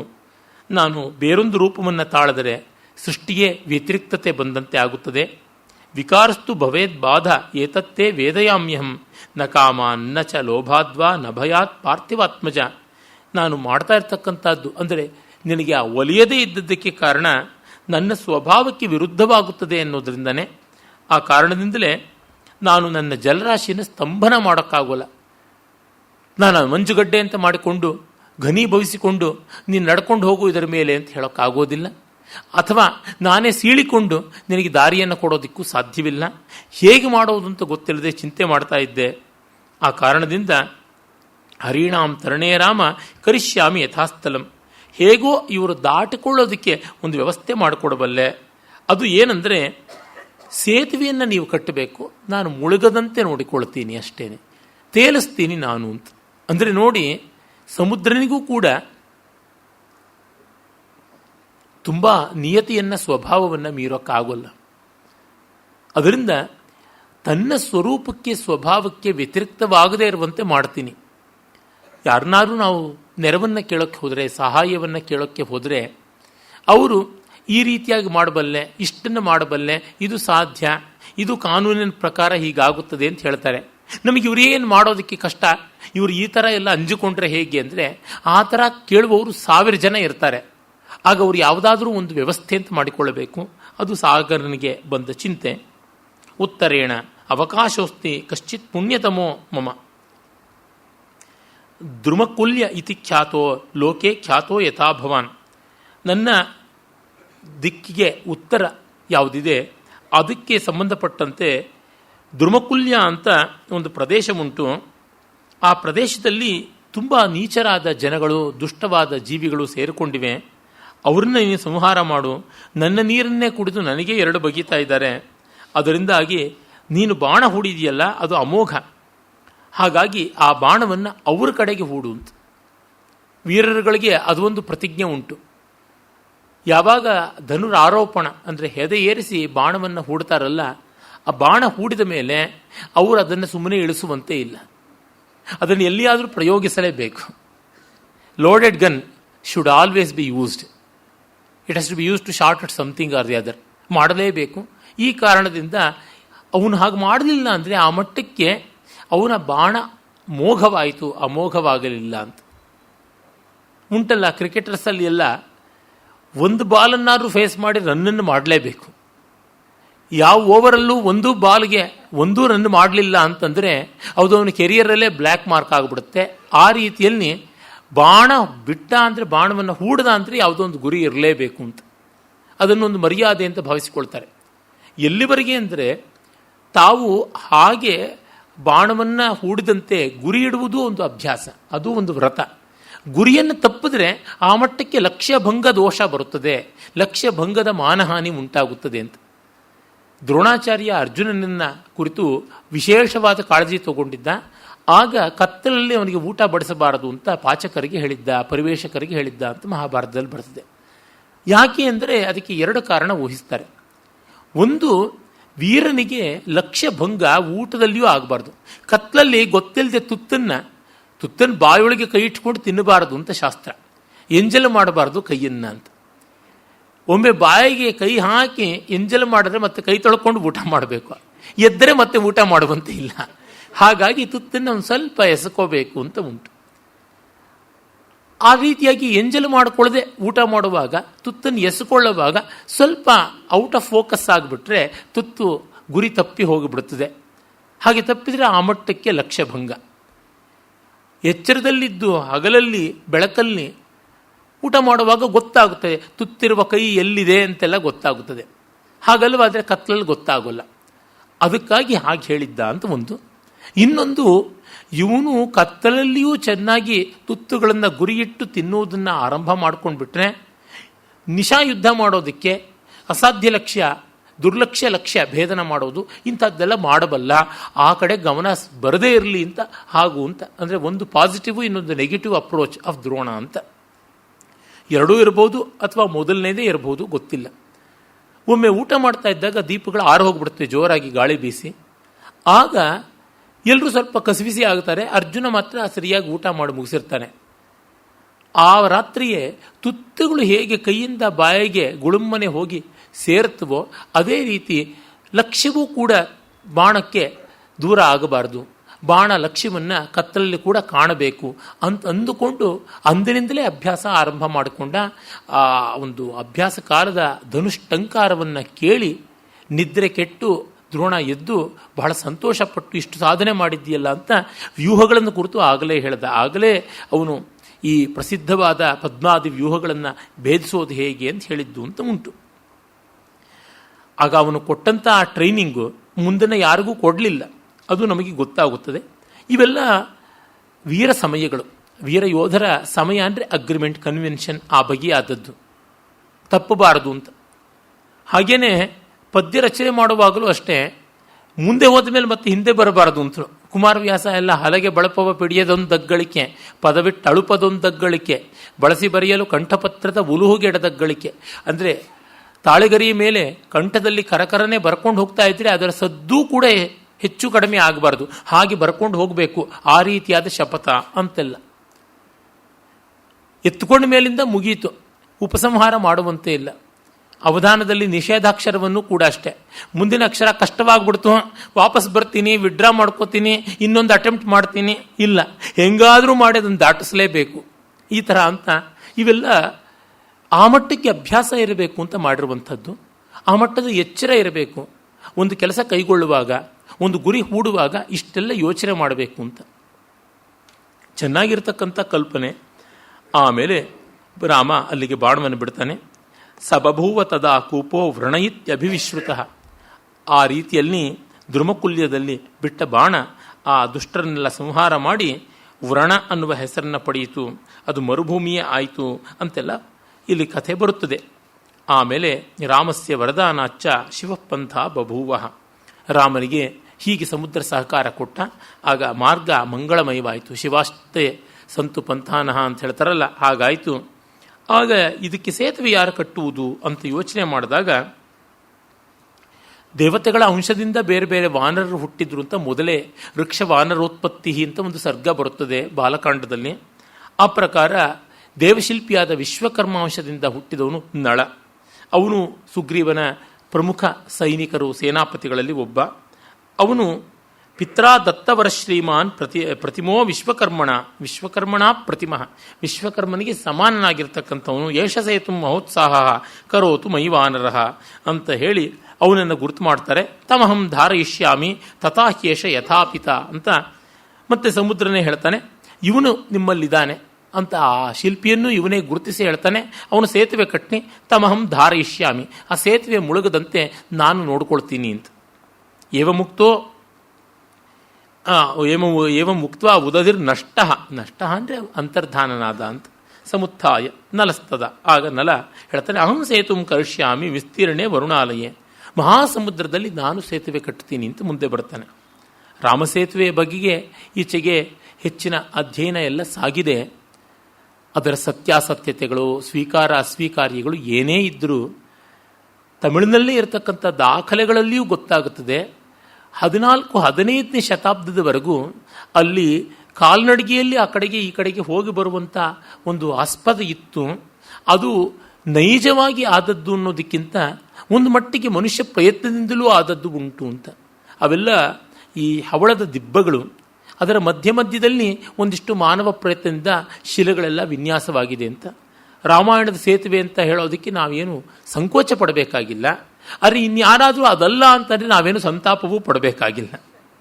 ಏಕೆಂದರೆ ರಾಮಾಯಣ ಕಲ್ಲು ಮಣ್ಣುಗಳ ಮೇಲೆಲ್ಲ ನಿಂತಿರೋದು ಮಹರ್ಷಿ ವಾಲ್ಮೀಕಿಗಳ ದರ್ಶನ ಶಕ್ತಿಯ ಮೇಲೆ, ರಾಮಾದಿಗಳ ಶೀಲ ಸ್ವಭಾವ ಚಾರಿತ್ರ್ಯಗಳ ಮೇಲೆ. ಇದೂ ಒಂದು ಅಂಶ ಇರಲಿ ಅಂತ ಇರ್ತಕ್ಕಂಥದ್ದು ಅಷ್ಟೇ. ಅಡುಗೆ ನಿಂತಿರೋದು ತಟ್ಟೆ ಮೇಲಲ್ಲ, ತಟ್ಟೆ ಇಲ್ದಿದ್ರೆ ಮುತ್ತುಗದ ಎಲೆ ಇಲ್ದಿದ್ರೆ ಕರಪಾತ್ರಿ ಸ್ವಾಮಿಗಳಂತೆ ಅಂಗೈಯಲ್ಲೇನೆ ನಾವು ಸ್ವೀಕಾರ ಮಾಡಿಯೆವು. ಅಡುಗೆ ಇಲ್ಲದೆ ಇದ್ದರೆ ಎಷ್ಟು ನೆಕ್ಕೊಂಡಿದ್ರು ಏನು ಪ್ರಯೋಜನ ಇಲ್ಲ. ಹೀಗಾಗಿ ಇವುಗಳ ಆಧಾರಗಳನ್ನು ಸಿಕ್ಕಂತೆ ಯುಕ್ತವಾಗಿದ್ದರೆ ನಾವು ಒಪ್ಪಿಕೊಳ್ಳೋಣ. ಅದು ಇಲ್ಲವೋ ಕತ್ತೆ ಬಾಲ, ಏನೂ ಚಿಂತೆ ಇಲ್ಲ. ನಾವು ಒದ್ದಾಡಿಕೊಂಡು ಅಯ್ಯೋ ಹೀಗಂದ್ರೆ ಏನು ಹಾಗಂದ್ರೆ ಏನು, ಅಲ್ಲರಿ ಒಂದು ಮೂಳೆ ತುಂಡು, ಒಂದು ಇಜ್ಜಲು ತುಂಡು, ಒಂದು ಮರದ ತುಂಡು, ಒಂದು ಬೋಕಿ ಬಿಲ್ಲೆ, ಇವುಗಳ ಮೇಲೆ ನಮ್ಮ ಮಹಾಕೃತಿಗಳ ಆಧಾರ ನಿಲ್ಲಬೇಕೆ ಅಲ್ಲ. ಅಗದಾಗ ನೋಡಿ ಇಲ್ಲೊಂದು ಸಿಕ್ತು ಮಡಕೆ ಚೂರು, ಅದರಿಂದ ಗೊತ್ತಾಗ್ತಾ ಇದೆ ಇಲ್ಲಿ ಸೀತಮ್ಮ ಅಡುಗೆ ಮಾಡಿದಳು, ಸರಿಯೇ ಮಾಡಿದ್ರೆ ಬಹಳ ಸಂತೋಷ, ಅದರ ಮೇಲೆ ನಿಲ್ಲಬೇಕಾದದ್ದು ಇಲ್ಲ. ಹಾಗಾಗಿ ಈ ಬಾಹ್ಯವಾದ ಆಧಾರಗಳು ಇವತ್ತು ಬರುತ್ತವೆ, ನಾಳೆ ಹೋಗುತ್ತವೆ. ಅವುಗಳನ್ನು ನಾವು ದೊಡ್ಡದಾಗಿ ಕಟ್ಟಿಕೊಳ್ಳಬೇಕಿಲ್ಲ. ಆ ಶೀಲ ಸೌಭಾಗ್ಯ ಬಹಳ ಮುಖ್ಯವಾದದ್ದು. ಅಷ್ಟು ಬಾರಿ ನಾವು ತಲೆ ಕೂದಲನ್ನು ಸವರ್ಕೊಳ್ತಾನೆ ಇರ್ತೀವಿ, ಇದ್ದೋ ಇಲ್ಲದೆಯೋ ತಲೆ ಕೂದಲು ನನ್ನಂಥವ್ರಿಗೆ ಹೋಗ್ತಾನೆ ಇರುತ್ತೆ. ಆದರೂ ಎಷ್ಟು ತಲೆ ಕೂದಲಿದೆ ಅಂತ ಒಮ್ಮೆನಾದ್ರೂ ಗೊತ್ತಾಗಿದೆಯಾ? ದಿನನಿತ್ಯ ಇಷ್ಟು ಪರಿಚಯ ಇರತಕ್ಕಂಥದ್ದು. ಕರೆಕ್ಟಾಗಿ ನಮ್ಮ ಕಣ್ಣು ಎಷ್ಟು ಇಂಚು ಉದ್ದ, ಎಷ್ಟು ಅಂಗುಲ ಉದ್ದ, ಎಷ್ಟು ಮಿಲಿಮೀಟ್ರ್ ಉದ್ದ ಅಂತ ನಮಗೆ ಗೊತ್ತಿದೆಯಾ? ನಮ್ಮ ಮೂಗು ಎಷ್ಟು ಉದ್ದ ಅಂತ ನಮಗೆ ಗೊತ್ತಿದೆಯಾ? ಹೋಗಲಿ ಎಷ್ಟು ಗಾಳಿದು ಹೀರ್ಕೊಳ್ತೀವಿ ಅನ್ನೋದು ಗೊತ್ತಿದೆಯಾ? ಹಾಗಂತ ನಮಗೆ ನಾವು ಗೊತ್ತಿಲ್ವಾ? ಅಂದರೆ ಈ ಕ್ವಾಂಟಿಫಿಕೇಶನ್ ಮೇಲೆ ನಮ್ಮ ಅರಿವು ಇರತಕ್ಕಂಥದ್ದು ಅಲ್ಲ. ಹಾಗೆ ಶೀಲ ಸ್ವಭಾವಗಳ ಮೇಲೆ ರಾಮಾಯಣ ಮಹಾಭಾರತಗಳನ್ನು ಆ ರೀತಿಯಾಗಿ ನಂಬಿಕೊಳ್ಳಬೇಕು. ತುಂಬ ಜನ ಅಬದ್ಧವಾಗಿ ಕೇಳ್ತಾರೆ, ಇವೆಲ್ಲ ನಡೆದದ್ದೋ ಓಡಿದ್ದೋ ಹಾರಿದ್ದೋ ಅದ್ಯಾಕೆ ನಿನಗೆ ಅಂತ ನಾನು ಕೇಳ್ತೀನಿ. ನಿಮ್ಮ ಮುತ್ತಾತನ ತಾತ ಬದುಕಿದ್ನಾ ಇಲ್ವಾ? ಬರ್ತ್ ಸರ್ಟಿಫಿಕೇಟ್ ಇದೆಯಾ? ಡೆತ್ ಸರ್ಟಿಫಿಕೇಟ್ ಇದೆಯಾ? ಅವನದೇನಾದ್ರು ಅಸ್ಥಿಗಳನ್ನೆಲ್ಲ ಉಳಿಸ್ಕೊಂಡಿದ್ದೀರಾ? ಎಲ್ಲಿ ವಿಸರ್ಜನೆ ಮಾಡಿದ್ರಿ? ನೀನಿದೆಯಾ? ಅದಕ್ಕೆ ನಿನ್ನ ಮುತ್ತಾತನ ತಾತನೂ ಇದ್ದ ಅಷ್ಟೇ, ಅದು ಬಿಟ್ಟು ಇನ್ನೇನೂ ಅಲ್ಲ. ಅದೇ ಕಫ್ ಪ್ರತ್ಯಯ ಅಯಮೇವ ಪ್ರತ್ಯಯ ಅಂತ ಬರುತ್ತದಲ್ಲ ಮಾತು, ಆ ಒಂದು ಮಧ್ಯಮ ವ್ಯಾಯೋಗ ರೂಪಕದಲ್ಲಿ. ಹಾಗೆ ನಾವು ಇಟ್ಟುಕೊಳ್ಳಬೇಕು. ಆಮೇಲೆ ಹೇಳ್ತಾನೆ, ಅಂತರ್ಧಾನ ಮಾಡಿದ ಮೇಲೆ ಪಿತು ಸಾಮರ್ಥ್ಯಮಸ್ತಾಯ ತತ್ವಮಾಹ ಮಹೋದಧಿ ದಂಡಯೇವ ವರೋ ಲೋಕೆ ಪುರುಷಸ್ಯೇತಿ ಮೇ ಮತಿ. ಆಮೇಲೆ ರಾಮ ನೋಡಿ ಹೇಳ್ತಾನೆ, ದಂಡವೇ ಸರಿಯಾಗಿರ್ತಕ್ಕಂಥದ್ದು ಅಂತ ನನಗನ್ನಿಸ್ತಾ ಇದೆ.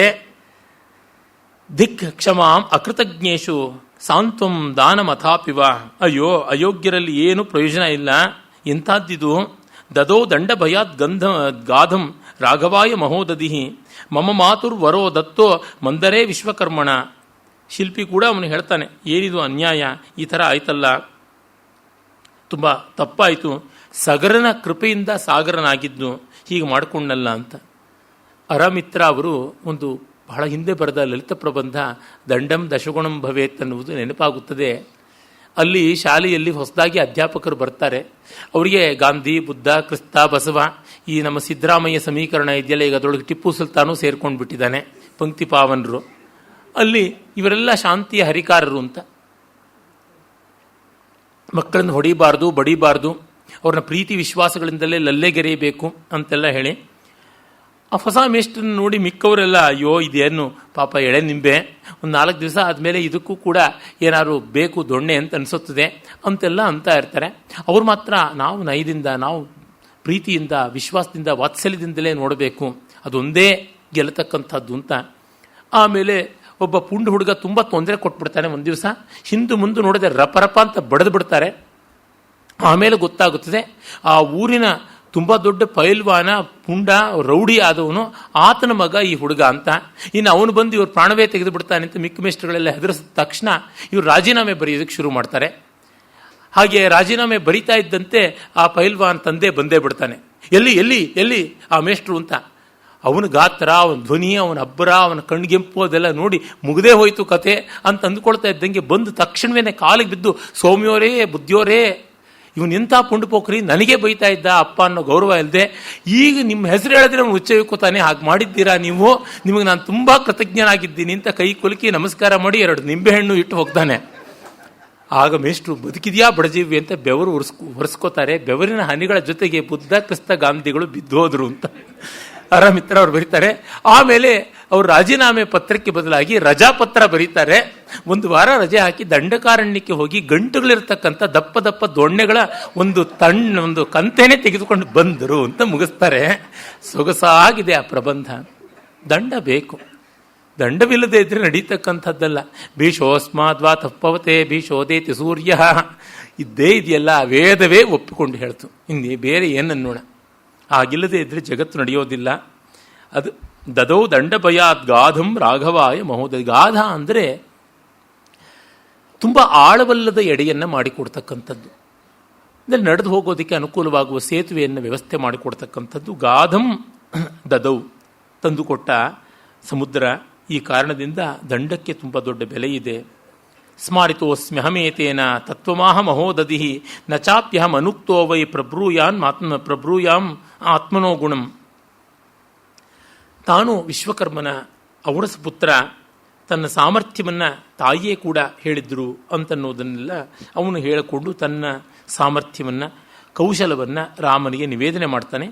ಆಮೇಲೆ ಸೂತ್ರಧಾರಿಯವನು. ಸೂತ್ರಧಾರ ಅಂದರೆ ನಾಟಕಕ್ಕೆ ಹೇಗೆ ಆರಂಭದಲ್ಲಿಯೇ ಬರ್ತಾನಲ್ಲ, ಇಡೀ ನಾಟಕ ತಂತ್ರವನ್ನು ಕೈನಲ್ಲಿ ಹಿಡಿದಂಥ ನಿರ್ದೇಶಕನಾದವನು, ಆ ರೀತಿಯಲ್ಲಿ ಶಿಲ್ಪ ನಿರ್ಮಾಣದಲ್ಲಿಯೂ ಕೋವಿದರಾದವರು ಸೂತ್ರಧಾರಿಗಳು ಅಂತಿರ್ತಾರೆ. ಅಂದರೆ ಈ ದರ್ಜಿಗಳಾಗಲಿ ಎಂಜಿನಿಯರ್ಗಳಾಗಲಿ ಯಾರಾಗಲಿ ಟೇಪ್ ಹಿಡ್ಕೊಂಡಿರ್ತಾರೆ, ಆ ಮಾನಸೂತ್ರ ಅಂತ ಕರೀತಾರೆ, ಪ್ಲಂಬ್ ಅಂತ. ಅದನ್ನು ಎಲ್ಲ ಸರಿಯಾಗಿದೆಯಾ ಇಲ್ವಾ ಅಂತ ನೋಡಿಕೊಳ್ಳಬೇಕು. ಮತ್ತು ಆ ಹಗ್ಗವನ್ನು ರಜ್ಜು, ಅದನ್ನು ಶುಲ್ಬ ಅಂತಲೂ ಕರೀತಾರೆ, ಅದನ್ನು ಹಿಡಿದು ಅಳತೆ ಮಾಡ್ತಕ್ಕಂಥವ್ರು. ಮೊದಲಿಗೆ ಅದರ ಕಾನ್ಸೆಪ್ಚುಲೈಸೇಷನ್ ಅಂತಾರಲ್ಲ, ಅದನ್ನು ಮಾಡ್ತಕ್ಕಂಥ ಚೀಫ್ ಎಂಜಿನಿಯರ್ಸ್ ಅಂಡ್ ಆರ್ಕಿಟೆಕ್ಟ್ಸ್ ಅನ್ನೋ ಅರ್ಥದಲ್ಲಿ ಕೂಡ ಸೂತ್ರಧಾರ ಅಂತ ಬರ್ತಾನೆ.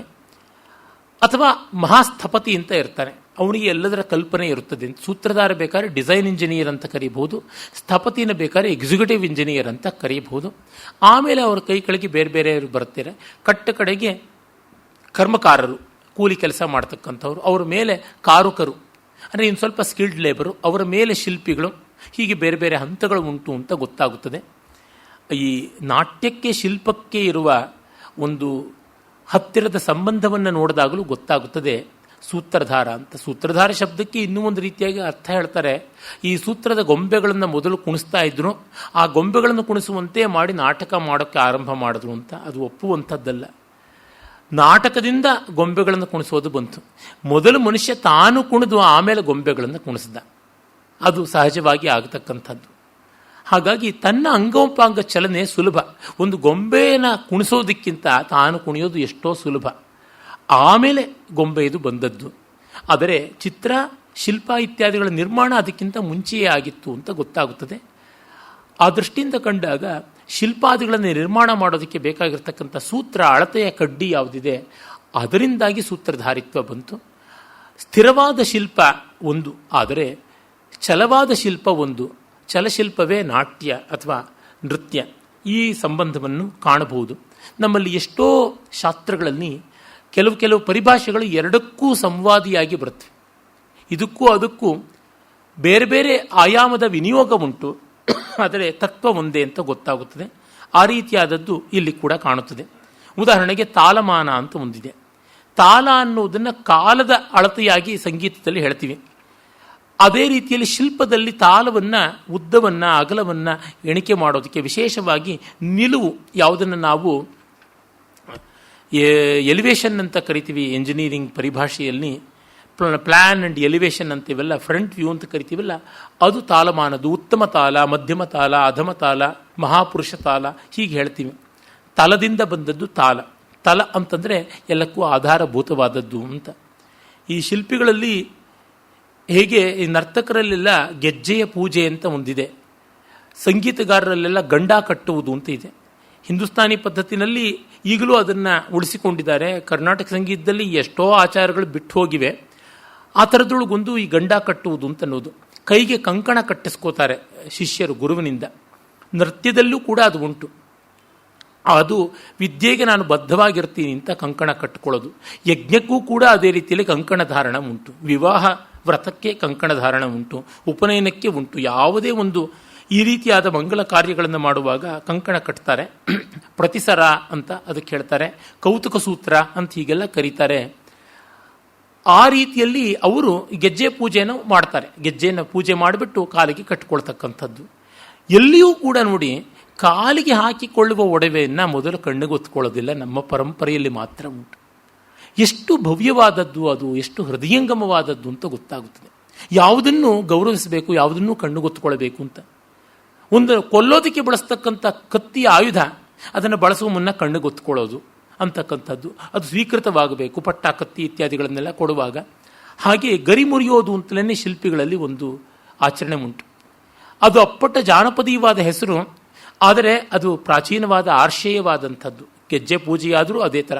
ಗೆಜ್ಜೆ ಪೂಜೆ ಅಂತ ಅಪ್ಪಟ ಕನ್ನಡದ ಹೆಸರಾದರೂ ಅದು ಸಂಸ್ಕೃತ ಮೂಲದಲ್ಲಿ ಬಂದಂಥದ್ದು. ದೀಕ್ಷಾ ಸ್ವೀಕಾರ, ನೂಪುರ ಬಂಧನ, ಇದು ಅದೇ ರೀತಿಯಲ್ಲಿ ತಾಲಚ್ಛೇದ, ತಲದಿಂದ ಬಂದದ್ದು ತಾಳ. ತಾಳೆ ಗರಿ ಇದೆಯಲ್ಲ, ಅದನ್ನು ಒಬ್ಬ ಶಿಲ್ಪವನ್ನು ಮಾಡೋದಕ್ಕೆ ಬಳಸ್ತಕ್ಕಂಥವನು ಕಾಲೆಷ್ಟು ಉದ್ದ ಇರಬೇಕು ಅಂದರೆ ಪಾದದಿಂದ ಮಂಡಿವರೆಗೆ ಒಂದು ಹಂತ, ಮಂಡಿಯಿಂದ ನಡುವಿನವರೆಗೆ ಒಂದು ಹಂತ, ನಡುವಿನಿಂದ ಎದೆಯವರೆಗೆ ಒಂದು ಹಂತ, ಎದೆಯಿಂದ ಕೊರಳಿನವರೆಗೆ, ಕೊರಳಿನಿಂದ ತಲೆಯವರೆಗೆ, ಹೀಗೆಲ್ಲ ಒಟ್ಟು 8 ವಿಧವಾಗಿ ಮುರಿತಾರೆ. ಗರಿಯನ್ನು ಮುರಿತಾರೆ. ತಾಳೆಗರಿ ಒಳಗಡೆ ತಂತುಗಳಿರುವುದರಿಂದ ಸುಮ್ಮನೆ ಮಡಚಿದ್ರೆ ಅದು ಪುಡಿ ಆಗೋದಿಲ್ಲ, ಅದು ಮಡಚಿಕೊಂಡಿರುತ್ತದೆ ಹೊರತು ಮುರಿದು ಹೋಗೋದಿಲ್ಲ. ತೆಂಗಿನ ಗರಿ ಅಷ್ಟು ಸ್ಟಿಫ್ ಅಲ್ಲ, ತಾಳೆಗರಿ ಸ್ವಲ್ಪ ಸ್ಟಿಫ್ ಆಗಿರತಕ್ಕಂಥದ್ದು, ಆದರೂ ಅದು ತುಂಡಾಗದೆ ಉಳಿಯುತ್ತದೆ ಆ ತಂತುಗಳ ಕಾರಣದಿಂದ. ಹಾಗೆ ಗರಿ ಮುರಿಯೋದು ಅಂತಲೇ ಅದನ್ನು ಮಾಡ್ತಾರೆ. ಆ ರೀತಿಯಾಗಿ ತಾಳೆಗರಿಯನ್ನು ಮಡಚಿ ಕೊಡ್ತಾರೆ. ಅದನ್ನು ಅಳತೆ ಇಟ್ಕೊಂಡು ಮಾಡಬೇಕು. ಯಾವಾಗೆಲ್ಲ ಸ್ಕೇಲ್ಗಳು ಗೀಲುಗಳು ಗುರ್ತು ಮಾಡಿಕೊಡೋದು, ಪೇಪರ್ಗಳು ಇವ್ಯಾವುದು ಇಲ್ಲದೆ ಇದ್ದಿದ್ದರಿಂದಾಗಿ ಈಗೆಲ್ಲ ಏನು ಮಾಡ್ತಾರೆ, ಒಂದು ಪೇಪರ್ನಲ್ಲಿ ರೇಖಾಚಿತ್ರ ಮಾಡಿಕೊಂಡು ಅದನ್ನು ಕಲ್ಲಿಗೆ ಮೆತ್ತುತ್ತಾರೆ, ಹೀಗೆಲ್ಲ ಮಾಡ್ತಾರೆ. ಇಲ್ಲಿ ಆ ಗರಿಯನ್ನೇ ಪಕ್ಕದಲ್ಲಿ ಇಟ್ಕೊಂಡು ಅದಕ್ಕೆ ಸರಿಯಾಗಿ ಚಿತ್ರ ಬರ್ಕೊಂಡು ಅಳತೆಯನ್ನು ಇಟ್ಟುಕೊಂಡು ಮಾನಸೂತ್ರಗಳನ್ನು ಇಟ್ಟುಕೊಂಡು ಮುಂದುವರಿಸ್ತಾ ಹೋಗ್ತಾರೆ. ಹಾಗೆ ಆ ರೀತಿಯಾಗಿ ನಡೆಯುತ್ತೆ. ಅದನ್ನು ಗರಿ ಮುರಿಯೋದು ಅಂತ ಕರೀತಾರೆ. ಅಲ್ಲಿ ಆ ಅಳತೆಗೆ ತಾಲ ಅಂತ. ಅಂದರೆ ತಾಲ ಅನ್ನುವುದು it is a measure of space ಶಿಲ್ಪದಲ್ಲಿ, ತಾಲ ಅನ್ನೋದು it's a measure of time ಅನ್ನೋದು ಗಾನದಲ್ಲಿ. ಆ ರೀತಿ ಕೆಲವು ಪರಿಭಾಷೆಗಳು ಒಂದೇ ಆಗಿರ್ತವೆ, ಶಾಸ್ತ್ರಾನುಸಾರವಾಗಿ ಬದಲಾಗ್ತಾ ಹೋಗುತ್ತದೆ. ಸೂತ್ರ ಅನ್ನೋದು ಆ ರೀತಿಯಲ್ಲಿ. ಇವುಗಳು ಯಾತಕ್ಕೆಷ್ಟು ವಿಸ್ತರಿಸ್ತಾ ಇದ್ದೀರಿ ಅಂದರೆ, ನಮ್ಮ ಪರಂಪರೆಯ ಪರಿಭಾಷೆ ಅದೆಷ್ಟು ಸ್ವೋಪಜ್ಞವಾದದ್ದು ಅಂತ. ಇದರ ಗಮನ ಇದ್ದರೆ ನಾವು ನಮ್ಮ ಪರಂಪರೆಯಲ್ಲಿ ಯಾವುದಿತ್ತು ಅದರ ಬಗ್ಗೆ ಜ್ಞಾನಪೂರ್ವಕವಾದ ಅಭಿಮಾನವನ್ನು ತಾಳ್ತೀವಿ. ಇವತ್ತು ಅದನ್ನೇ ಮಾಡಬೇಕು ಅಂತಲ್ಲ, ಅವರು ಆ ರೀತಿಯಾದ ಅನುಕೂಲತೆ ಇಲ್ಲದೇ ಇದ್ದ ಕಾಲದಲ್ಲಿ ಅವರ ಒಂದು ಸ್ವೋಪಜ್ಞವಾದದ್ದು, ಒರಿಜಿನಲ್ ಆದದ್ದನ್ನು ಒಂದು ಕಂಡುಕೊಂಡಿದ್ರಲ್ಲ, ಆ ಬಗ್ಗೆ ಗಮನ ಇರಲಿ. ಮತ್ತು ಆ ಟೆಕ್ನಿಕಲ್ ವರ್ಡ್ಸ್, ಶಬ್ದಗಳಿಗೆ ಅವುಗಳದೇ ಆದ ಸ್ವಾರಸ್ಯ ಇರುತ್ತದೆ ಅಂತ. ಆಮೇಲೆ ಸೂತ್ರಾಣ್ಯನ್ಯೇ ಪ್ರಗೃಹಂತಿ ವ್ಯಾಯತಂ ಶತಯೋಜನಂ, ಬೇರೆ ಬೇರೆಯವರು ಸೂತ್ರಗಳನ್ನೆಲ್ಲ ತೆಗೆದುಕೊಳ್ತಾರೆ, ಆರಂಭ ಮಾಡಿಕೊಳ್ತಾರೆ. ದಂಡಾನ್ಯನ್ಯೇ ಪ್ರಗೃಹಂತಿ ವಿಚಿನ್ವಂತಿ ತಥಾಪರೆ, ಇನ್ನು ಕೆಲವರು ದೊಂಡೆಗಳನ್ನು ಇಟ್ಕೊಂಡ್ರು, ಮಟ್ಟಗೋಲು ಈ ತರಹ, ಅದನ್ನು ದಂಡವನ್ನು ಸರಿಯಾಗಿ ನುಡಿದೇ ಇದ್ದ ವಾನರರಿಗೆ ಬಡಿಯೋದಕ್ಕೂ ಬಳಸ್ತಾ ಇದ್ರು ಅಂತ ತಾತ್ಪರ್ಯ ಮಾಡಿಕೊಳ್ಳಬಹುದು. ಆಮೇಲೆ ಹಾಗೆ ಕೆಲಸ ಮಾಡ್ಕೊಳ್ತಾ ಶಿಲಾನಾಂ ಕ್ಷಿಪ್ಯಮಾಣಾನಾಂ ಶೈಲಾನಾಂಚ ನಿಪಾತ್ಯತಾಂ ಪಾಷಾಣಂಚ ಗಿರಿಪ್ರಖ್ಯಾನ್ ಗಿರೀಣಾಂ ಶಿಖರಾಣಿಚ, ಇವೆಲ್ಲವನ್ನು ಮರ, ಸಣ್ಣ ಸಣ್ಣ ಬಂಡೆಗಳು, ಗುಡ್ಡಗಳು ಎಲ್ಲ ಅವರವ್ರ ಶಕ್ತಿಯನುಸಾರ ಕಿತ್ತುಕೊಂಡು ಬಂದು ಮೊದಲನೇ ದಿನಕ್ಕೆ ಪ್ರಥಮೇಹನಿ ಕೃತಾನಿ ಪ್ರಥಮೇನಾನ್ಹ ಯೋಜನಾನಿ 14, ಮೊದಲನೇ ದಿವಸಕ್ಕೆ 14 ಯೋಜನದಷ್ಟು ಉದ್ದ ಮಾಡಿದ್ರು. ಆಮೇಲೆ ಕ್ರಮಕ್ರಮವಾಗಿ ಬೆಳೆಸ್ಕೊಂಡು ಹೋದರು. 2ನೇ ದಿವಸಕ್ಕೆ 20 ಯೋಜನದಷ್ಟು ಮಾಡಿದ್ರು, 3ನೇ ದಿವಸಕ್ಕೆ 21 ಯೋಜನ ಮಾಡಿದ್ರು, 4ನೇ ದಿವಸಕ್ಕೆ 22 ಮಾಡಿದ್ರು. ಆಮೇಲೆ ಇನ್ನೂ ಹೆಚ್ಚು ತ್ವರೆಯಿಂದ 5ನೇ ದಿವಸಕ್ಕೆ 23 ಯೋಜನ ಮಾಡಿ, ಒಟ್ಟು ಈ ಯಾವ ಧನುಷ್ಕೋಟಿ ಅಂತಿದೆ ಆ ತುದಿಯಿಂದ ಮೊದಲುಗೊಂಡು ಸುವೇಲ ಪರ್ವತ ಅಂತ ಲಂಕೆಯ ತೀರದಲ್ಲಿದ್ದಂಥ ಒಂದು ಗುಡ್ಡ, ಅಲ್ಲಿಗೆ ಸಂಪರ್ಕ ಸೇತುವನ್ನು ಶತಯೋಜನ ವಿಸ್ತಾರವಾಗಿ ಮಾಡಿಬಿಟ್ರು. ಒಂದು ವಾರವೂ ತೆಗೆದುಕೊಳ್ಳಿಲ್ಲ, 5 ದಿವಸಗಳಲ್ಲಿ 3ನೇ ಒಂದು ಪಕ್ಷದಲ್ಲಿ ಮಾಡಿದರು ಅಂತ ಇಲ್ಲಿ ಉಲ್ಲೇಖ ಬರುತ್ತದೆ. ಅದು ತುಂಬ ಸುಂದರವಾಗಿ ನಕ್ಷತ್ರ ಪುಂಜದಂತೆ, ಸ್ವಾತಿ ನಕ್ಷತ್ರ ಪುಂಜದಂತೆ ಕಾಣಿಸ್ತಾ ಇತ್ತು ಆ ಸೇತುವೆ ಅಂತಲೂ ವರ್ಣನೆಯನ್ನು ಮಾಡ್ತಾರೆ. ಶುಶುಭೆ ಸುಭಗ ಶ್ರೀಮಾನ್ ಸ್ವಾತಿ ಪಥೈವಾಂಬರೆ ಅಂತ. ಆಮೇಲೆ ಆ ಸೇತುವೆಯನ್ನು ನೋಡ್ತಾ ಇದ್ದಂತೆ ತದಚಿಂತ್ಯಂ ಅಸಹ್ಯಂಚ ಅದ್ಭುತಂ ರೋಮಹರ್ಷಣಂ ದದೃಶು ಸರ್ವಭೂತಾನಿ ಸಾಗರೇ ಸೇತುಬಂಧನಂ. ಇಲ್ಲಿಯೂ ಚ ಅದ್ಭುತಂ ಅಂತ ವಿಸಂಧಿಯಾಗಿದೆ. ಅಚಿಂತ್ಯವಾದದ್ದು, ಊಹಾತೀತವಾದದ್ದು. ಅಸಹ್ಯಂ ಅಂದರೆ ಸಹಿಸಲಾಗದ್ದು, ಜುಗುಪ್ಸಾಭವಾದದ್ದು ಅಂತಲ್ಲ, ನಮ್ಮ ಕಲ್ಪನೆಗೆ ತಾಳಿಕೊಳ್ಳಕ್ಕಾಗದೇ ಇರತಕ್ಕಂಥದ್ದು ಅಂತ. Our imagination to cannot bear with it, ಆ ರೀತಿಯಾದದ್ದು. ರೋಮಹರ್ಷಣಂ, ರೋಮಾಂಚಕವಾದಂಥದ್ದು ಆ ಸೇತುವೆ. ಅಶೋಭತ ಮಹಾಸೇತು ಸೀಮಂತ ಇವ ಸಾಗರೆ, ತುಂಬ ಚೆನ್ನಾಗಿದೆ. ಸಮುದ್ರ ಆ ಭೂದೇವಿಯ ಕೇಶರಾಶಿಯಂತೆ ಕಂಡ್ರೆ ಆ ಕಲ್ಲುಗಳಿಂದ ನಿರ್ಮಾಣ ಮಾಡಿದಂಥ ಮಹಾವೃಕ್ಷಗಳಿಂದ ನಿರ್ಮಿತವಾದ ಸೇತುವೆ ಸೀಮಂತ ರೇಖೆ ಥರ ಕಾಣಿಸಿಕೊಳ್ತು ಅಂತ. ಅಂದರೆ ಆ ಸಾಗರ ಕನ್ಯೆಗೆ ಸೌಭಾಗ್ಯ ಬಂದಂತೆ ಆಯಿತು ಅನ್ನುವ ಧ್ವನಿ. ಆಮೇಲೆ ಅದರ ಮೇಲೆ ನಡ್ಕೊಂಡು ಹೋಗ್ತಾರೆ. ಇಲ್ಲಿ ನೋಡಿ, ಶತ್ರುಗಳ ಒಂದು ದಾಳಿಯಿಂದ ಸೇತುವೆಗೆ ತೊಂದರೆ ಆಗದೇ ಇರಲಿ ಅಂತ ಅಲ್ಲಿ ಕೂಡ ತತಃ ಪಾರೇ ಸಮುದ್ರಸ್ಯ ಗದಾಪಾಣಿರ್ ವಿಭೀಷಣ, ಆ ದಡದಲ್ಲಿ ವಿಭೀಷಣನೇ ರಕ್ಷಣೆಗಾಗಿ ನಿಂತ ಅಂತ. ಯಾಕೆಂದರೆ ಇವರು ಕಷ್ಟಪಟ್ಟು ಕಟ್ಟಿರುವ ಸೇತುವೆನ ಆ ಕಡೆಯಿಂದ ರಾಕ್ಷಸರು ಬಂದು ಪಟಪಟ ಅಂತ ಮುರಿಯೋದಕ್ಕೆ ಆರಂಭ ಮಾಡಿದ್ರೆ, ಕುಂಬಾರನಿಗೊಂದು ವರ್ಷ, ದೊಣ್ಣೆಗೊಂದು ನಿಮಿಷ ಅಂತ. ಈ ರೀತಿಯಾದ ಸೂಕ್ಷ್ಮತೆಯನ್ನು ಆದಿಕವಿಗಳು ಹೇಳದೇ ಇದ್ರೆ ನಮ್ಮ ಕಲ್ಪನೆಗೂ ಬರ್ತಾ ಇರಲಿಲ್ಲ. ಯಾಕೆಂದರೆ ಸೇತು ನಿರ್ಮಾಣ ಅನ್ನೋದೇ ಒಂದು ಅಲೌಕಿಕ, ಅಸಾಮಾನ್ಯವಾದದ್ದು. ಹಾಗಾಗಿ ಸೇತುವೆ ರಕ್ಷಣೆಗಾಗಿ ಏನು ಪ್ರತ್ಯೇಕ ಹೇಳಬೇಕಿಲ್ಲ ಅಂತ. ಅದು ಎಷ್ಟು ಸಾಧ್ಯವೋ ಅಷ್ಟನ್ನು ಅಲೌಕಿಕ ಇಟ್ಟುಕೊಂಡು ಮಿಕ್ಕಂತೆಲ್ಲ ಲೌಕಿಕವಾದ ಚಮತ್ಕಾರವನ್ನು ಮಾಡ್ತಾರೆ, ಆ ಸೂಕ್ಷ್ಮತೆಗಳನ್ನು ತರ್ತಾರೆ. ಅದು ಕಾವ್ಯದಲ್ಲಿ ಕಾಣಿಸಿಕೊಳ್ಳುವಂಥ ಸ್ವಾರಸ್ಯ ಅಂತ ನನಗನ್ನಿಸುತ್ತದೆ. ಮತ್ತೆ ಆ ಸೇತುವೆಯಲ್ಲಿ ನಡಿತಾ ಕೇಚಿದ್ ವೈಹಾಯಸಗತಾ ಸುಪರ್ಣ ಇವ ಪಪ್ಲುವು ಅಂತ, ಸೇತುವೆ ಮೇಲೆ ಕೆಲವರು ಹಾರಿಕೊಂಡು ನೆಕ್ಕೊಂಡು ಹೋದರಂತೆ. ಅಂದರೆ ಎಷ್ಟು ಬೇಕೋ ಅಷ್ಟು ಮೊಮೆಂಟಮ್ಗೆ ಸೇತುವೆಯ ನೆಲವನ್ನು ಉಳಿಸಿಕೊಂಡು ಮಿಕ್ಕಂತೆ ಅವರು ಹಾರತಲೇ ಹೋದರು. ವಾನರಲ್ವೇ ಹೇಳಿ ಕೇಳಿ, ನಾವು ಪೂರ್ತಿ ಸೇತುವೆ ನಡೀಬೇಕು ಅಂತ ಅನ್ನೋದು ಅವಮಾನ ಅಂತ. ಮೊದಲೇ ಅವರು 10 ಯೋಜನ 20 ಯೋಜನ ಅಂತ ಹಾರ್ತೀವಿ ಅಂತ ಅಷ್ಟಷ್ಟು ಯೋಜನ ಹಾರಿಕೊಂಡು ವಿಶ್ರಾಮ ಸ್ಥಾನಗಳನ್ನು ಗುರುತು ಮಾಡಿಕೊಂಡು ಹೋದರು ಅಂತ ಕೂಡ ಕಲ್ಪನೆ ಮಾಡಬಹುದು.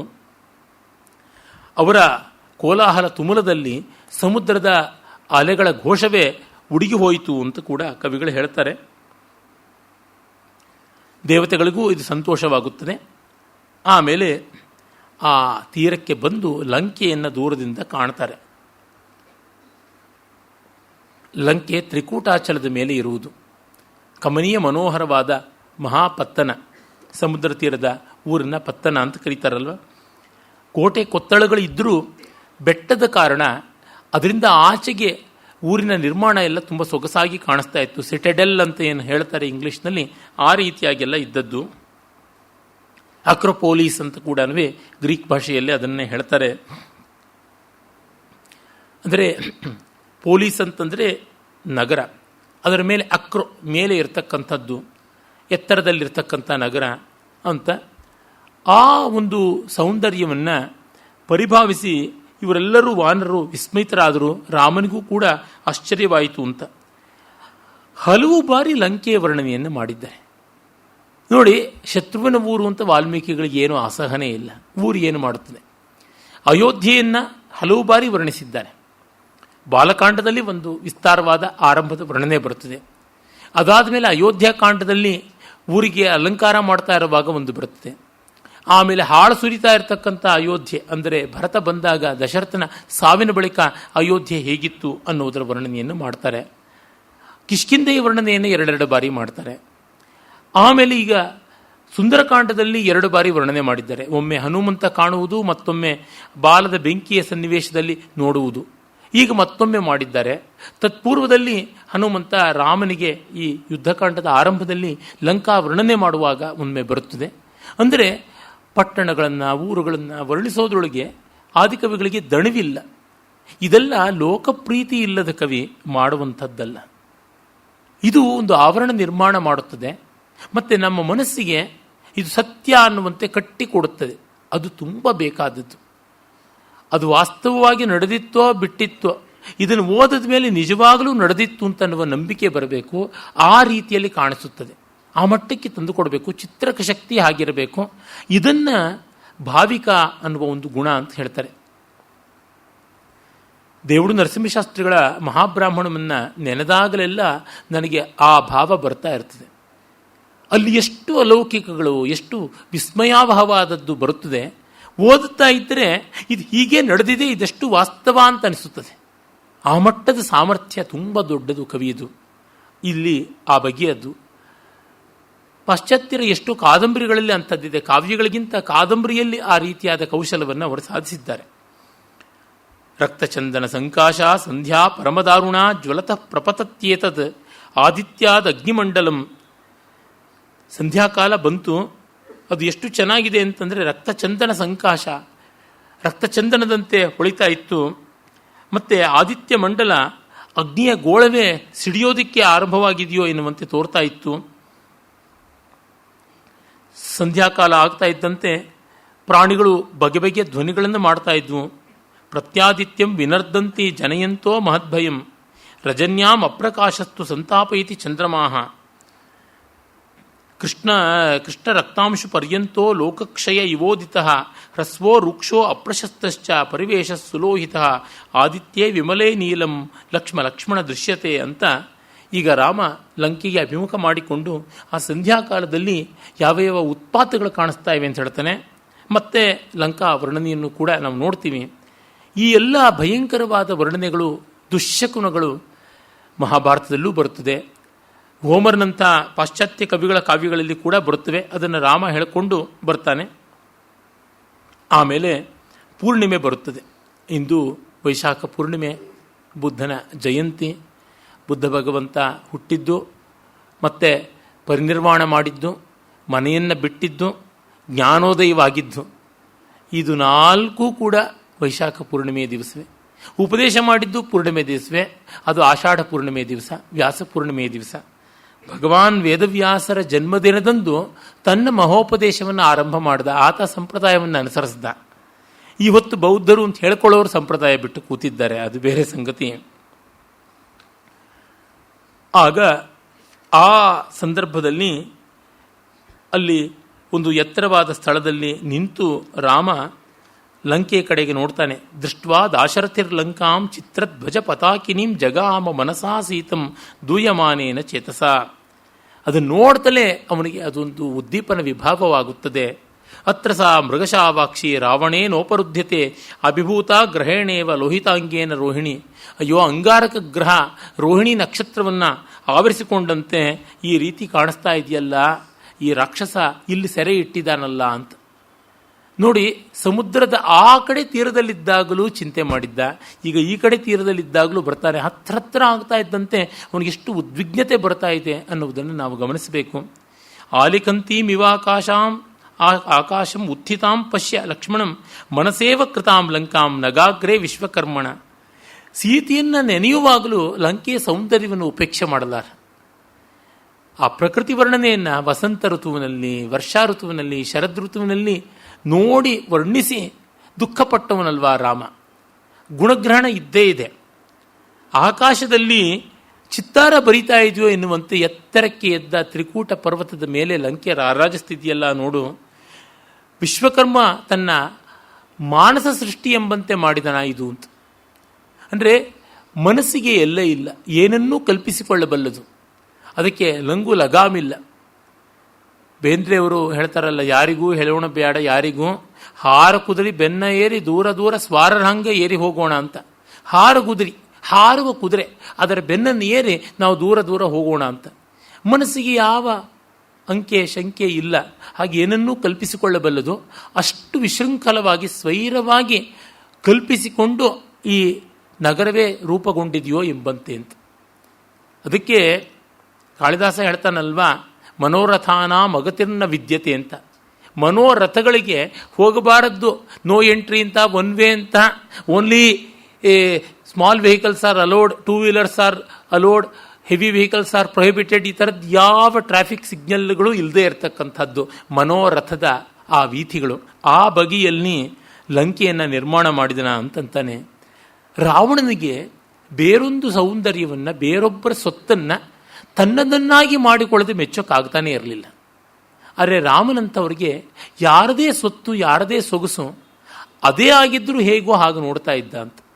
ಯಾಕೆಂದರೆ ಎಷ್ಟೋ ಜನಕ್ಕೆ ನೋಡಿದ ತಕ್ಷಣ ತನ್ನದಾಗಬೇಕು, ತನ್ನದಾಗದೇ ಇದ್ದರೆ ಅದನ್ನು ಮೆಚ್ಚುವುದಕ್ಕೆ ಆಗೋಲ್ಲ.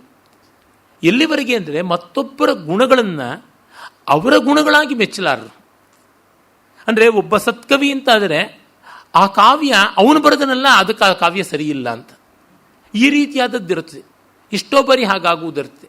ಆ ಮತಾಂಧತೆ ಅನ್ನೋದು ಯಾವ ಥರ ಆಗುತ್ತದೆ ಅಂತಂದರೆ, ಸಾಮಾನ್ಯವಾಗಿ ತಮಿಳುನಾಡಿಂದ ಬಂದು ಇಲ್ಲಿ ನೆಲೆಗೊಂಡಂಥ ಎಷ್ಟೋ ಜನ ತಮಿಳರು ತುಂಬ ವರ್ಷ ತಮಿಳು ಕಲಿದೇ ಇದ್ದದ್ದನ್ನು ನಾನು ಕಂಡಿದ್ದೀನಿ. ಅದು ಮಾತ್ರವಲ್ಲ, ಮದ್ರಾಸ್ನಿಂದ ಬಂದ ಸಂಗೀತವೇ ನಿಜವಾದ ಸಂಗೀತ ಅಂತ. ಅದು ಹಾಗೆ ಹಳೆ ವಾಸನೆ ಬಿಟ್ಟು ಹೋಗೋದಲ್ಲ. ಒಮ್ಮೆ ಮಲ್ಲೇಶ್ವರದ ವೇಣುಗೋಪಾಲ ಸ್ವಾಮಿ ದೇವಸ್ಥಾನದಲ್ಲಿ ಯಾವುದೋ ತಮಿಳುನಾಡಿನ ಒಬ್ಬ ವಿದುಷಿ ಕಚೇರಿ ಅಂತ ಇತ್ತು. ಆ ವಿದುಷಿಯ ಮುಖವನ್ನೇ ಇವರು ನೋಡಿಲ್ಲ. ಅವರು ಅವತ್ತು ಬಂದಿಲ್ಲ. ಇನ್ಯಾರೋ ಅವತ್ತು ಸ್ಟಾಪ್ ಗ್ಯಾಪ್ ಅರೇಂಜ್ಮೆಂಟಿಗೆ ನಮ್ಮ ರಾಜ್ಯದವರೇ ಬಂದು ಹಾಡ್ತಾ ಇದ್ರು. ಇಬ್ಬರು ಮಾಮಿಗಳು ಕೂತಿದ್ರು. ನಾನು ಹೋಗಿದ್ದೆ ಕಚೇರಿಗೆ. ಹಲವು ವರ್ಷಗಳ ಹಿಂದಿನ ಮಾತು, 10-20 ವರ್ಷಗಳ ಹಿಂದಿನ ಮಾತು. ಆಹಾ ಎವಳನ್ನೆಲ್ಲ ಪಾಡಿರ್ಕಾ, ಎನ್ನ ರಾಗಂ, ಎನ್ನ ಶ್ರುತಿ, ಆಹಾ ಅಂತಂತ ಇದ್ರು. ಆಮೇಲೆ ಎವಳನಲ್ಲ ಸುಧಾ ರಘುನಾಥ್ ಅಂತ ಎವಳ ಅಳಗ ಎವಳ ಅನ್ಬು ಅಂತೆಲ್ಲ ಹೇಳ್ತಾ ಇದ್ರು. ಎಷ್ಟು ಮಧುರ, ಎಷ್ಟು ಪ್ರೀತಿಯಿಂದ ಹಾಡ್ತಾ ಇರೋದು ಅಂತ. ಅಯ್ಯೋ ಇದು ಸುಧಾ ರಘುನಾಥನ್ನೆಲ್ಲ ಮತ್ತೊಬ್ರು, ಅಯ್ಯೋ ಏನ ಇಂದ ಕಂಡ್ರಾವಿ ಆಚೆ ಇಪ್ಪಡಿ ಪೋಲೆ ಎಲ್ಲ ಇರ್ಕರ್ದು ಕೇಕ ವೇಣುಮಾ ಎದ್ದೇ ಬಿಟ್ರು. ಸಾಕ್ಷಾತ್ತಾಗಿ ಕಂಡ ಅನುಭವ ನನ್ನದು. ಅಂದರೆ ಅವರು ಸಂಗೀತವನ್ನು ಸರಿಯಾಗಿ ಕೇಳಿದ್ದಿಲ್ಲ. ತಮಿಳುನಾಡಲ್ಲಿ ಯಾರೋ ಇದ್ದಾರಂತೆ ಸುಧಾ ರಘುನಾಥನ್, ಅವ್ರು ಹಾಡೋದೇ ಶ್ರೇಷ್ಠವಂತೆ. ಚೆನ್ನಾಗಿ ಹಾಡ್ತಾರೆ, ಆಕೆ ಇಲ್ಲ ಅಂತಿಲ್ಲ. ಆದರೆ ತಮಿಳುನಾಡಿಂದಾಗಿರಬೇಕು ಅದು ಅಲ್ಲಿರ್ತಕ್ಕಂಥದ್ದು. ಅಂದರೆ ತನ್ನದು ಅಂತ ಅಲ್ಲದೇ ಇದ್ದಾಗ ಅದಕ್ಕೆ ಯಾವ ಗುಣವೂ ಕೊಡದೇ ಇರತಕ್ಕಂಥದ್ದು. ಶತ್ರೋರಪಿ ಗುಣವಾಚ್ಯ ದೋಷಾವಾಚ್ಯ ಗುರೋರಪಿ ಅಂತ ಉಂಟಲ್ಲ. ತಂದೆಯದಾದರೂ ಗುರುವಿನದಾದರೂ ದೋಷವನ್ನು ಹೇಳಬೇಕು, ಶತ್ರುವಿನದಾದರೂ ಗುಣವನ್ನು ಹೇಳಬೇಕು ಅಂತ ರಾಮನಿಗೆ ಆ ಬಗೆಯ ಗೌರವ ಇದೆ. ತನ್ನದಲ್ಲದ ವಸ್ತುವನ್ನು, ಅದರ ಗುಣವನ್ನು ಅದರ ಸ್ಥಿತಿಯಲ್ಲೇ ಇಟ್ಟು ಮೆಚ್ಚಬಲ್ಲ. ದುರ್ಯೋಧನನಿಗಾಗೋದಿಲ್ಲ. ಮಯಸಭೆಯನ್ನು ನೋಡಿ ಅವನು ಸಂಕಟನೇ ಪಟ್ಟಿದ್ದು ಬಂತಲ್ಲ. ಇದು ರಾಮಾಯಣ ಮಹಾಭಾರತಗಳು ನಮಗೆ ಹೇಳದೆ ಹೇಳ್ತಕ್ಕಂಥ ಎಚ್ಚರಿಕೆ. ವಿಮಾನೈರ್ ಬಹುಬಿರ್ ಲಂಕಾ ಸಂಕೀರ್ಣ ಭುವಿ ರಾಜತೆ ವಿಷ್ಣೋ ಪದಮಿವಾಕಾರಂ ಛಾದಿತಂ ಪಾಂಡರೈರ್ ಘನೈ. ಎಷ್ಟೆಷ್ಟು ಎತ್ತರದ ಸೌಧಗಳ ಮೇಲಿರುವ ಗೋಪುರಗಳು, ಬೆಳ್ಳಗೆ ಇರತಕ್ಕಂಥ ಸುಣ್ಣ ಸಾರಣೆ ಕಾರಣಗಳಿಂದ ಆಗಿರ್ತಕ್ಕಂಥದ್ದನ್ನು ನೋಡಿದ್ರೆ ವಿಷ್ಣೋಪದ ವಿಯದ್ ವಿಷ್ಣುಪದಂ ಅಂತ ಆಕಾಶಕ್ಕೆ ಹೇಳ್ತಾರಲ್ಲ, ಆಕಾಶದಲ್ಲಿ ತೇಲುವ ಮೋಡಗಳಂತೆ ಅಷ್ಟು ಎತ್ತರದಲ್ಲಿ ಈ ಸೌಧಗಳು ಕಾಣಿಸ್ತಾ ಇವೆ. ಸೌಧ ಅನ್ನೋ ಶಬ್ದವೇ ಸುಧಾ ಅನ್ನೋದರಿಂದ ಬಂದದ್ದು. ಸುಧಾ ಅಂದರೆ ಸುಣ್ಣ ಅಂತ ಸಂಸ್ಕೃತದಲ್ಲಿ ಒಂದು ಅರ್ಥ ಉಂಟು. ಸುಣ್ಣ ಹಚ್ಚಿರ್ತಕ್ಕಂಥ ಎತ್ತರದ ಮಾಳಿಗೆಗಳು. ಅದನ್ನು ಬಗೆ ಬಗೆಯಾದ ವರ್ಣನೆಯನ್ನು ಮಾಡ್ತಾನೆ. ಮತ್ತು ಸೇನೆಯನ್ನು ಹೇಗೆ ಕಾಪಾಡಿಕೊಳ್ಳಬೇಕು, ಯಾರ್ಯಾರು ಎಲ್ಲೆಲ್ಲಿರಬೇಕು ಅಂತ ಸೇನಾ ಗುಪ್ತಿ ಅಂತ ಕರೀತಾರೆ. ಅದನ್ನು ಕೂಡ ರಾಮನೇ ತಿಳಿಸಿ ಹೇಳ್ತಾನೆ. ಅವನಿಗೆ ಆಗಲೇ ಇಲ್ಲಿ ಬಂದು ಬೀಡು ಬಿಟ್ಟ ಮೇಲೆ ಸೇನೆಗೆ ವಿಶೇಷವಾದ ರಕ್ಷಣೆ ಬೇಕು, ಆ ರಕ್ಷಣೆಗೆ ಯಾರ್ಯಾರು ನಿಲ್ಲಬೇಕು ಅನ್ನೋದೆಲ್ಲ ಗೊತ್ತಿದೆ. ಆಗ ಅವನು ಇಲ್ಲಿ ಮತ್ತೆ ಒಂದು ತೊಡಕು ಬರ್ತದೆ. ಶುಕ ಬಂದಿದ್ದ, ಶುಕ ಅವನು ಗೂಢಚಾರನಾಗಿ ಬಂದಿದ್ದಾನೆ ಅಂತ. ಅದು ರಾವಣ ಅವನನ್ನು ಕಳಿಸಿಕೊಟ್ಟಿರ್ತಾನೆ. ಆತ ಬಂದು ಗೂಢಚರ್ಯೆಯನ್ನು ಮಾಡ್ತಾನೆ. ಸಾರಣನ ಜೊತೆ ಬಂದಿದ್ದ ಅಂತ ಇನ್ನೊಂದು ಕಡೆ ಬರ್ತದೆ. ನೆನ್ನೆಯೇ ನಾನು ಹೇಳಿದ್ದೆ, ಇದು ಪ್ರಕ್ಷಿಪ್ತವಾದ ಸರ್ಗಗಳು ಕಲಸ ಮೇಲೆ ಉಗರವಾಗಿ ಬಂದಿದೆ, ಒಂದೇ ಬಾರಿ ಅದು ಬಂದದ್ದು ಅಂತ ಗೊತ್ತಾಗುತ್ತದೆ. ಇಲ್ಲಿ ನಾನು ಯಾವ ಕಾಲದಲ್ಲಿ 76ನೇ ಇಸ್ವಿನಲ್ಲಿ ಬರ್ಕೊಂಡಂಥ ಒಂದು ಗುರುತು. 76-77ರಲ್ಲಿ ನಾನು ಮೊದಲು ಈ ಸಂಪುಟಗಳನ್ನು ತೆಗೆದುಕೊಂಡಿದ್ದು. ಸಮಥಿಂಗ್ ಮಿಸ್ಸಿಂಗ್ ಅಂತ ಬರೆದುಕೊಂಡಿದ್ದೀನಿ. ಸ್ವಿಭಕ್ತಾನಿ ಸೈನ್ಯಾನಿ ಶುಕ ಏಷ ವಿಮುಚ್ಯತಾಂ ರಾಮಸ್ಯ ವಚನಂ ಶ್ರುತ್ವ ವಾನರೇಂದ್ರೋ ಮಹಾಬಲ ಅಂತ ದುತ್ತಂತ ಆ ಒಂದು ಅಂಶವನ್ನು ತಂದಿದ್ದಾರೆ. ಗೂಢಚರ್ಯೆ ಮಾಡ್ತಾ ಇದ್ದ. ಆಗ ಅವನನ್ನು ಹೆಡೆಮುರಿ ಕಟ್ಟಿ ರೆಕ್ಕೆ ಪುಕ್ಕವನ್ನು ತರೆದು ಎಳ್ಕೊಂಡು ಬರ್ತಾರೆ. ಹಾಗೆ ಬರುತ್ತದೆ. ಮುಂದೆ ಆ ಸನ್ನಿವೇಶ ಬರೋದ್ರಿಂದ ಅದನ್ನು ನಾನು ಮತ್ತೆ ಹೇಳ್ತೀನಿ.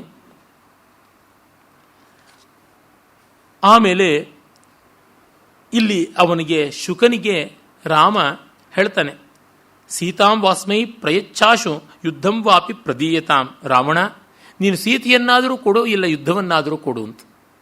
ಇದೊಂದೇ ನಾನು ನಿನ್ನನ್ನು ಬೇಡ್ತಕ್ಕಂಥದ್ದು, ಇನ್ಯಾವುದೂ ಇಲ್ಲ. ನಿನ್ನಲ್ಲಿ ಬೇಡುವುದು ಇದೊಂದೇ, ಅದನ್ನು ಕೊಡು ಅಂತ ಹೇಳ್ತಾನೆ. ಅಂದರೆ ಅದೆಷ್ಟು ಮಾರ್ಮಿಕವಾದ ವ್ಯಂಗ್ಯ. ಯುದ್ಧವನ್ನು ಕೊಡು, ಯುದ್ಧ ಭಿಕ್ಷೆಯನ್ನಾದರೂ ಕೊಡು ಅಂತ ಕೇಳ್ತಕ್ಕಂಥದ್ದು.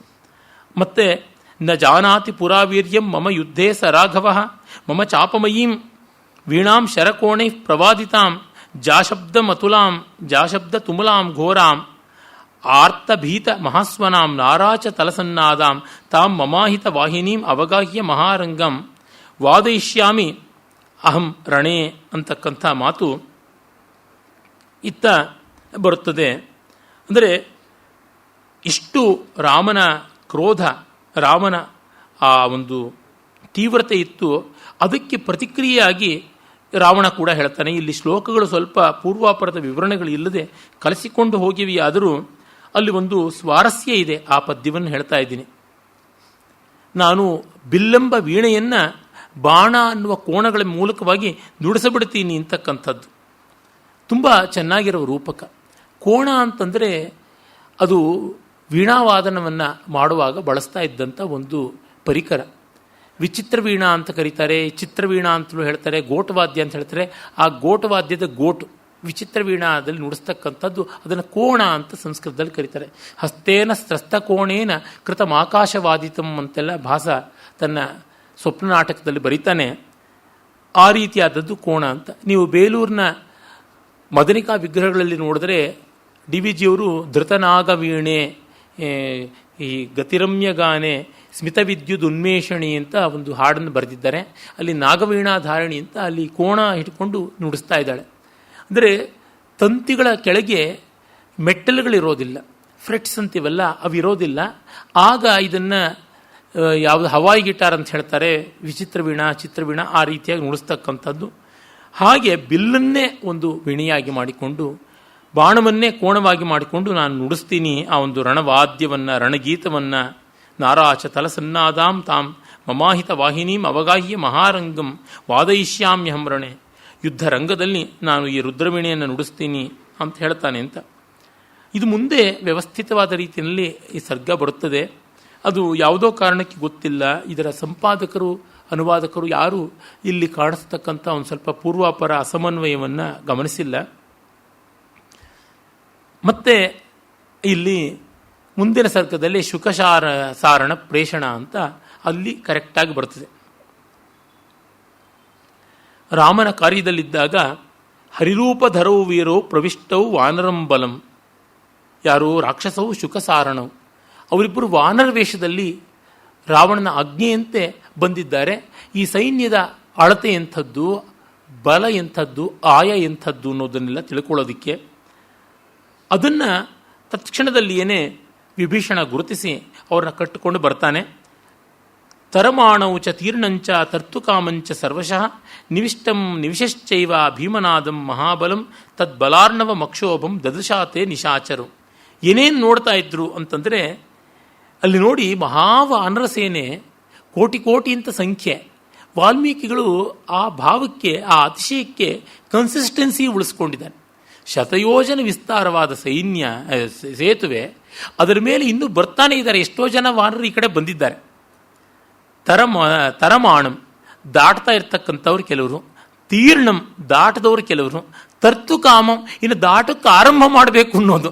ಅಂದರೆ ಸೇತುವೆ ಇತ್ತ ಕಡೆಗೆ ಬಂದವರು, ಹತ್ತು ಕಡೆ ಇರೋರು, ಸೇತುವೆ ಮೇಲೆ ಇರೋರು, ಬೇರೆ ಬೇರೆ ಹಂತಗಳಲ್ಲಿರೋರು, ಹೀಗೆ ಇಟ್ಸ್ ಇನ್ ಡೈನಮಿಕ್ಸ್, ಸಿಕ್ಕಾಪಟ್ಟೆ ಚಟುವಟಿಕೆಯಿಂದ ಇರತಕ್ಕಂಥದ್ದು.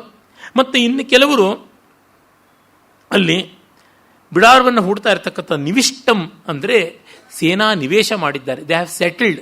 ಅಲ್ಲಿ ಬಿಡಾರಗಳನ್ನು ಹಾಕ್ಕೊಂಡಿದ್ದಾರೆ, ಟೆಂಟ್ಗಳನ್ನು ಹಾಕ್ಕೊಂಡಿದ್ದಾರೋ, ಗುಡಿಸಲುಗಳನ್ನು ಕಟ್ಕೊಂಡಿದ್ದಾರೋ, ಅಲ್ಲಿ ಕಂಬ ಹೂಳೋದಕ್ಕೆ ನಿಂತಿದ್ದಾರೋ ಗೊತ್ತಿಲ್ಲ. ನಿವಿಶಶ್ಚೈವ ಇನ್ನೂ ಆ ಕೆಲಸಕ್ಕೆ ತೊಡಗಿದ್ದಾರೆ ಅಂತ ಬೇರೆ ಬೇರೆ ಬೇರೆ ಬೇರೆ ಹಂತಗಳಲ್ಲಿದ್ದಾರೆ. ಹಾಗೆ ಅಬ್ಬರ ಮಾಡ್ತಾ ಇದ್ದಾರೆ, ಕೋಲಾಹಲ ಮಾಡ್ತಾ ಇದ್ದಾರೆ. ತದ್ ಬಲಾರ್ಣವ ಮಕ್ಷೋಭ್ಯಂ ದದಶಾತೆ ನಿಶಾಚರು. ಅಂತಹ ಸೈನ್ಯವನ್ನು ನೋಡಿದ್ರು. ದ ಸೇನಾ ವಾಸ್ ಇನ್ ಫುಲ್ ಡೈನಮಿಕ್ಸ್. ಆ ಬಗೆಯಾದದ್ದನ್ನು ನೋಡಿದ್ರು ಅಂತ. ಅಷ್ಟು ದೊಡ್ಡ ಸೇತುವೆಯ ಮೇಲೆ ಹಾಗೆ ಬಂದು ಹೋಗ್ತಾ ಇದ್ರು ಅಂತಂದರೆ ಆ ಸಂಖ್ಯೆ ನಿಜವಾಗ್ಲೂ ಅಮಿತವಾದದ್ದು ಅಂತ ಮೊದಲಲ್ಲಿಯೂ ಹೇಳ್ತಾ ಬಂದಿದ್ದಾರೆ. ಒಬ್ಬೊಬ್ಬ ವಾನರನು ಎಷ್ಟೆಷ್ಟು ಕೋಟಿ ಸೈನ್ಯನ ತೆಗೆದುಕೊಂಡು ಬಂದದ್ದು ಅಂತ. ಅದು ಸುಳ್ಳು ಅಂತ ಕೊಡೋಣ. ಸುಳ್ಳನ್ನು ಕನ್ಸಿಸ್ಟೆಂಟಾಗಿ ಮೇಂಟೈನ್ ಮಾಡೋದು ಪರಮ ಕಷ್ಟ, ಸತ್ಯಕ್ಕಿಂತ ಪರಮ ಕಷ್ಟ. To maintain consistency in falsehood is almost next to impossibility. ಆ ಕಾರಣದಿಂದಲೇ ಸತ್ಯವೇ ಸುಲಭ ಅಂತ. ಸತ್ಯವನ್ನು ಯಾಕೆ ಆಡಬೇಕು ಅಂದರೆ ಸುಲಭವಾಗಿದ್ದರಿಂದ ಅಂತ. ಮೇಂಟೈನ್ ಮಾಡೋದು ಬಹಳ ಕಷ್ಟ ಸುಳ್ಳನ್ನು. ಯಾಕೆಂದರೆ ವರ್ಷನ್ಸ್ ನಮಗೆ ಜ್ಞಾಪಕ ಇರೋದಿಲ್ಲ. ನನ್ನ ಒಬ್ಬರು ಪರಿಚಿತರು ಒಂದು ಯಾವುದೋ ಒಂದು ಕಾಗಮ್ಮ ಗುಬ್ಬಮ್ಮ ಕಥೆ ಥರ ಹೇಳೋರು. ಅವರ ಮನೆಯ ಮುಂದೆ ಒಂದು ಹಲಸಿನ ಮರ ಇತ್ತಂತೆ. ಆ ಹಲಸಿನ ಮರ ನನ್ನ ಸ್ನೇಹಿತರ ತಂದೆಗೆ ಕನಸಿನಲ್ಲಿ ಬಂದು ಕೇಳ್ತಾ ಇತ್ತಂತೆ, ನನಗೆ ಶಾಶ್ವತತೆಯನ್ನು ಕೊಡು, ಶಾಶ್ವತತೆಯನ್ನು ಕೊಡು ಅಂತ. ಅದೆಲ್ಲ ಚೆನ್ನಾಗಿದೆ ಭಾವ. ಆಮೇಲೆ ಅವ್ರ ತಂದೆ ಅದನ್ನು ಕತ್ತರಿಸಿಬಿಟ್ಟು ಅದರೊಳಗೆ ವೀಣೆಗಳನ್ನು, ತಂಬೂರಿಗಳನ್ನು, ಮೃದಂಗಗಳನ್ನು ಎಲ್ಲ ಮಾಡಿಸ್ತದಂತೆ. ಒಂದೊಂದು ಬಾರಿ ಈ ಕಥೆ ಹೇಳುವಾಗಲೂ ಆ ವೀಣಾ, ತಂಬೂರಿ, ಮೃದಂಗಗಳ ಸಂಖ್ಯೆ ವ್ಯತ್ಯಾಸ ಆಗ್ತಾ ಇತ್ತು. ಅದನ್ನು ನೋಡಿದಾಗ ಕಥೆಯ ಮೇಲೆ ಸಂಶಯ ಬರ್ತಾ ಇತ್ತು. ಆ ಮರಕ್ಕೆ ಶಾಶ್ವತತೆ ಬೇಕು ಅಂತ ಕೇಳಿದ ಮಟ್ಟಿಗೆ ತುಂಬ ಚೆನ್ನಾಗಿದೆ, ಅದು ಒಳ್ಳೆ ಕಾವ್ಯವಾಗಿದೆ. ಕಾವ್ಯವಾಗಿ ಒಪ್ಕೊಳ್ಳೋದನ್ನು ಇವರು ಸುಳ್ಳಾಗಿ ಮಾಡಿಬಿಟ್ರು. ಅಂದರೆ ಕವಿ ತನ್ನ ಪ್ರತಿಭಾಬಲದಿಂದ ಅತಿಶಯವನ್ನು ಒಂದು ಅಲಂಕಾರವಾಗಿ ಮಾಡ್ತಾನೆ. ಅಂದರೆ ಸುಳ್ಳನ್ನು ಒಂದು ಅಲಂಕಾರ ಮಾಡೋದು ಯಾವಾಗ ಅಂದರೆ ತಾನು ಮಾಡಿದ ಸುಳ್ಳಿಗೆ ತಾನು ಬದ್ಧನಾದಾಗ, ಆಗ ಅದೇ ಸತ್ಯವಾಗುತ್ತದೆ.